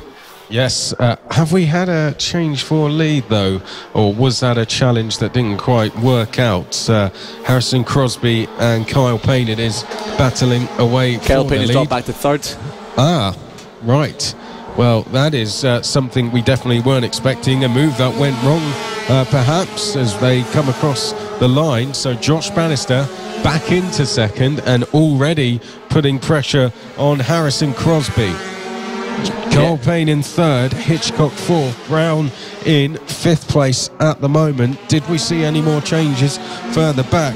No, it's all been status quo so far around this lap, but Josh Bannister is definitely hunting down Harrison Crosby further around this lap. We've had someone stopped at the side of the track. Was that the number 48 rider of Ollie Walker that's pulled off? So they pulled off there at turn number 2, but we will find out and confirm that to you very shortly. But at the lead we have Josh Bannister hunting down Harrison Crosby into the final hairpin, but it's all status quo at the moment. But Ryan Hitchcock has definitely caught Kyle Payne and hunting him down for 3rd position at the moment, so it's really turned into a really close battle. But Josh Bannister has in fact got past Harrison Crosby further around the circuit somewhere. Yes, he has indeed. So a lot of moves being made round that far end of the circuit, actually. And Josh Bannister, another one to do that. Ryan Hitchcock has gone quickest, and he is closing in on Kyle Payne. 1.4 seconds between our top 4 at the moment. It is very close indeed. And we just await to see our leaders come onto the back straight once again. Lucas Brown trying to get involved in this as well. He has 3 seconds behind to Johnson and only 8 tenths ahead to Hitchcock as the top 4 head out of the final corner and across the start-finish line. And it looks as if Hitchcock, the next person to make a move, fastest lap, and now 3rd place. And I'd say at this stage with 4 laps to go, Liam, he is certainly the one to watch, as he only has 1 second to Josh Bannister. Yeah, absolutely. Ryan Hitchcock does look like he's on a bit of a move at the moment after he got past Kyle Payne, hunting down Harrison Crosby. Josh Bannister has always been a move going into the hook hairpin, as we can see outside the commentary box window. Oh, the boys had to run across the grass and unfortunately lost it at the moment. I think that was Stuart Campbell actually trying to make a move on Jimmy Parker. We've got Marshall's running over to the bike. He's stuck under it at the moment, so fingers crossed he can pull the bike off him as soon as possible, which they have done now, and he's back up on his feet, so that's always good there. And so looks like we're close for second now, are we? Because Bannister appears to just be pulling away slightly now since taking the race lead. I thought I saw someone getting delayed coming out of the Dell, but it was actually the rider who went down recovering. Yeah, absolutely. And, but Ryan Hitchcock is still putting a lot of pressure on Harrison Crosby for second position. Josh Bannister is still just moving slightly further ahead, but as we look further down the timing sheets, we've got a great battle going on between Lucas Brown and Kyle for 4th and 5th there. As we come onto the back, well, our top 3 positions are looking really close. We're going to get a final lunge for second position. Yes. We are. And has he made it? It's been close, but Harrison Crosby managed to still hold it. It's on to the final couple of laps now. Ryan Hitchcock is going to have to break a little bit more deeply into the final corner to make up that position. As I've said once already today, that's a dress rehearsal to me. That is, let's just see how late on the brakes exactly I'm going to have to go. And that attempt saw Hitchcock just finding out that he's going to have to go even later on the brakes than what he did there. We've had someone down towards the Surtees corner there. Yellow flags are out. I wonder if it was one of our leaders or maybe someone further behind. We'll just have a look when our leaders come through to see if there's anyone missing from the top group, but we definitely do have someone down at approaching the last lap now. We still have Josh Bannister holding the lead. Harrison Crosby is hot on the heels. I think he's closed up because we've got in the middle of some bag markers. This is looking close. The bag marker does pull out of the way. So final lap now, and this is going to be a... It's actually Hitchcock who's gone up to second. Sorry, so they're pretty much changing with every lap at the moment. I think assuming that they're going to be in the same place when they cross the line next time wouldn't be wise at all, because Crosby, Hitchcock and Bannister have pretty much been trading places every single lap that they've crossed the line. And if you are tuning in online, expect those those places to change. And if you're around the circuit, definitely keep your eyes on the final corner, because here they come down the back straight for the final time. And which one of these riders is going to hit the line first? It looks as if lunge from 5th position there from Lucas Brown on Kyle Payne, ran a bit deep into the corner, and it's Josh Bannister who crossed the line in first, Ryan Hitchcock in second, Harrison Crosby in 3rd position, Kyle Payne in 4th, and Lucas Brown, who made an audacious move into the final corner in 5th place there, as Sullivan Moundy comes across the start-finish line in 6th place. Ollie Walker, we're expecting him to come across the line very shortly in 7th, as he does there. Taylor Stewart Campbell comes across the line and finishes in 8th position. We're just waiting on Ollie Horner and Harrison McKee, see what they can do in the final couple of laps. So as they come across the line, Taylor Stewart Campbell in 8th, Ollie Horner in 9th, and rounding out the top 10 we have Harrison McKee. So apologies there, Chris, a bit talking over you. Oh, no. It has to be done, of course, when we've got a race like this going on, because pretty much every lap it changed. And guess what? It changed again on the last lap. Hitchcock went into second on the final lap. He took the fastest lap on lap 6 as well. But 2 more races now remaining. Extreme 200s first, and then definitely one of the ones I'm most interested to see today, so I'm glad we're ending with them, the sidecars. Yeah, the sidecars have been quite interesting throughout the day, so it's going to be a good one. But before we get into that, the Extreme 200s have been definitely looking quite good all weekend. Charlie Nesbitt and Richard Holmes-Williams have been very close for lap times. So Charlie Nesbitt, as we know, racing the world scene, but Richard Holmes-Williams is hoping to try and spoil that party. They've had quite a bit of a gap over the weekend from the rest of the field, so it could be a 2-horse race as we go into the Extreme 200s. I believe it could be, and as we have mentioned, if you're just tuning in, you are listening to the Cool Fab Racing Championship first round live from Llandow. We are about to tune in to the we're about to welcome onto the track, shall I say, the Extreme 200s. And this will be our penultimate race of the day, but it'll be far from our last race of the championship. Thank you to those of you who have sent your messages in throughout the day. If you're around the circuit and fancy joining us in the commentary box, why not come and join us? But if you're tuning in online, please do give us a share, and please do send in your messages as well, as not only do we read them out on the stream, but they go live around the circuit as well. Yeah, we've just had a fantastic message come in there from the owner of, from Ian Hopcroft of the Oxford Ducati. He says, love this. Sorry I can't be there to cheer our boys on, but I am keeping a watchful eye on Ryan Hitchcock and Ollie Walker. So a fantastic wee comment has just come in there, and it's good to hear that he's tuning into the live stream and keeping an eye on what's actually happening there with the young boys. And we are partners, of course, with the British Superbike Championship. Not just that, but this is also the road to MotoGP, so we definitely have lots of talent in all classes and here at Cool Fab Racing. But right now I'm going to hand you over to Chris, who's got the running order for the Extreme 200 race. Yeah, and picking up what you said there, we have people on that road to GP already in the form of the British Talent Cup. Some of those in the paddock still, some of those having moved on. And we also have the likes of Max Cook, who's doing Red Bull Rookies this year, and the Moto3 Junior World Championship. So this championship has produced some fantastic riders over the years, and it will only continue to do the same as the years go on. It's produced some fantastic commentators as well over the last few years, who have gone on to work at the highest level. But enough about that. Let's go into the grid for Extreme 200 Round 1. Charlie Nesbitt on pole position. Richard Holmes-Williams will be alongside Richie Turner, and Brandon Perrell will be row 2. Cam Harris and Josh Ingram row 3. Matthew Bolsover and Jamie King row 4. Harvey Claridge and our good friend and fellow commentator Blake Ansell row 5. Taylor Lawrence and Felix Hearn will be row 6. And then we have Liam Fairbrother and Sean Whittaker on row 7.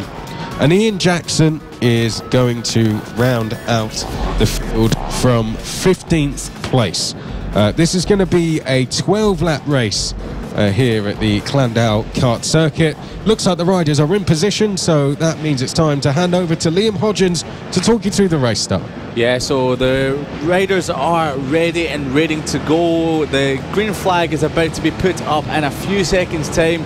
You can hear, you can feel the tension. Green flag is in the air, it drops, and it's a fantastic start by Charlie Nesbitt as he heads in. There's a bit of a touch there between the third and fourth, Brandon Perrell and Richie Turner as he entered the hook hairpin, but both did manage to stay on. Brandon Perrell is dropping back to about 6th position there, but as we head into the bottom end of the circuit, it is Charlie Nesbitt who still holds first position ahead of Richard Holmes-Williams, with Brandon Perrell dropping down the order a little bit. Richie Turner has moved up into 3rd place, so a fantastic start from Richie Turner there as well. So as we head round the further part of the lap, it does look like the two from the qualifying that did seem to dominate, Charlie Nesbitt and Richard Holmes-Williams, have already bridged a bit of a gap as we head to the final corner of turn of the final lap of the first lap, sorry, and it's Charlie Nesbitt coming across the line right in front of Holmes-Williams, and then number 27 crosses the line, and 147, sorry, that is Josh Ingram. Richie Turner is in fourth, Matthew Bolsover in fifth position, Brandon Pearl, who did get a bit of a knock into turn number one, is down to sixth place. Harvey Claridge is in seventh, Jamie King eighth, Cam Harris is in ninth position, and Blake Ansell is in 10th position there. So a little bit of barging born as we went into the first couple of corners there. Well, I've got to say, Charlie Nesbitt, of course, who was out racing in one of the other classes earlier, has had a much better start to proceedings this time, and he is being pursued by Richard Holmes-Williams. They have quite a substantial gap back to third place. Josh Ingram moved up from the outside of row 3 to third place, but it seems to be the outside rows are the better place to start here, just because you have a shorter run down to the first corner.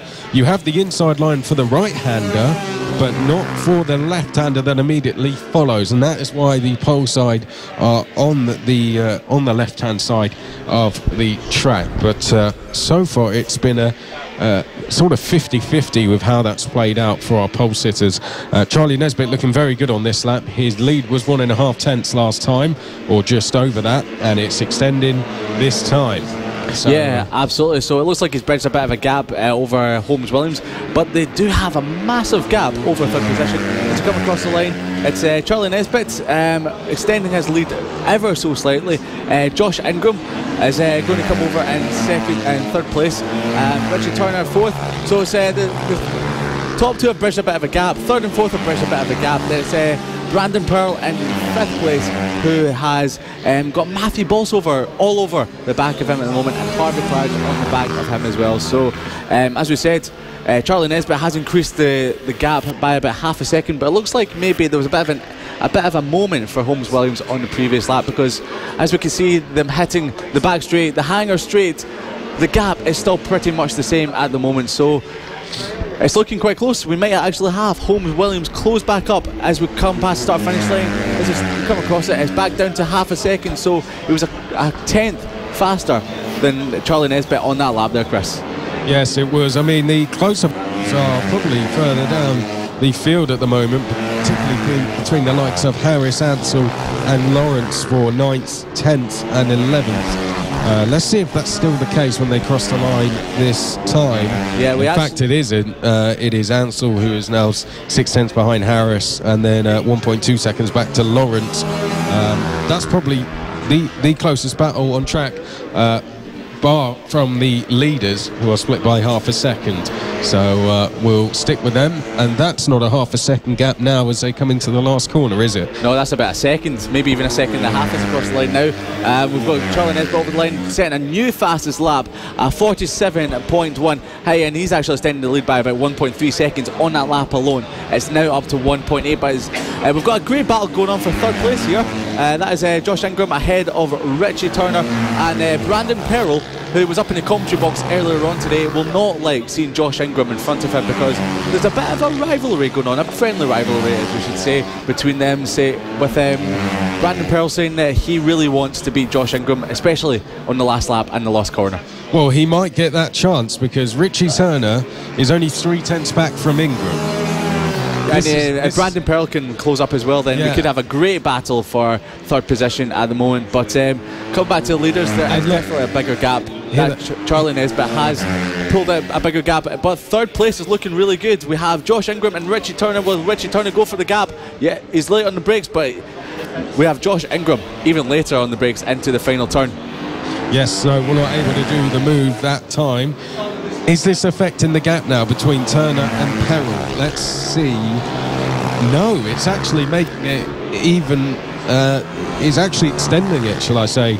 So, mainly because I'd say Pearl has similar pressure from Bolsover, so we've got we did have 3 battles to keep an eye on. Now we only have 2 because Nesbitt has pulled away from Richard Holmes Williams with his lead now 3 seconds. Yeah, absolutely. I think it's going to be a little bit bigger as we cross the line. This lap is 3.8 seconds, so Charlie Nesbitt is definitely going to the group. But we've got 3rd position, another battle. Josh Ingram we've got Richie Turner up the inside, but once again, Josh Ingram is proving to be very late on the brakes and very hard to get past into the final corner there, which is great for us as spectators, but must be very frustrating for Richie Turner, who feels like he's quicker going into the final turn, coming at the Diggers hairpin, Diggers corner before the start of the lap. It does, but I think Ingram, with him not making any significant mistakes, it's just allowing him to keep. He's almost inviting Richie Turner to pull something out the bag here and make that move. So that's what he's saying to him. He's saying, I'm not going to make a mistake. If you want this 3rd place, you're going to have to do something about it. And at the moment, Turner hasn't been able to find that little bit extra yet. But as I say that, that was almost a move down the inside there. Turner not looking up the inside, but certainly later on the brakes, and it's forced Ingram to take a slightly defensive line into turn 1. Yeah, absolutely. But Brandon Pearl and Matthew Bolsover have just come over the line side by side for 5th and 6th. But Matthew Bolsover managed to get past Brandon Pearl somewhere around the lap. But Brandon Pearl into the final turn managed to get in front of him once again. So that's definitely a battle to watch out for. 5th and 6th place over the next 4 laps there. But as we said, we've got Charlie Nesbitt over the line once again, just looking absolutely incredible. Holmes Williams has dropped back to about 5.7 seconds, but we've got Josh Ingram and Richie Turner coming down the back stretch once again. Richie Turner does not look like he's close enough, and he's not. Well, they've crossed the line already. I think that's Bolsover you're referring to there. No, that's just crossed the line there. Oh, is it? This is Bolsover and Matthew. Brandon Pearl coming across the line here once again, side by side, very nearly. Matthew Bolsover has actually managed to get in front of Brandon Pearl further around the lap. So Matthew Bolsover is in 5th, Brandon Pearl is in 6th place, but in 7th, with all that battling going on, Harvey Claridge has closed him down a little bit. You could have at least pretended, Liam. I'm sorry, Chris. I'm joking. Josh Ingram and Richie Turner, we'll keep an eye on them. As you said, you're keeping an eye on Bolsover versus Peril. And we only have 2 laps to go now, so this is it. Once Ingram and Turner cross the line, so will they. And is that a dive down the inside? It was, but it was not a successful move. And there they go across the line, Ingram and Turner. That is them this time. Peril and Bolsover side by side into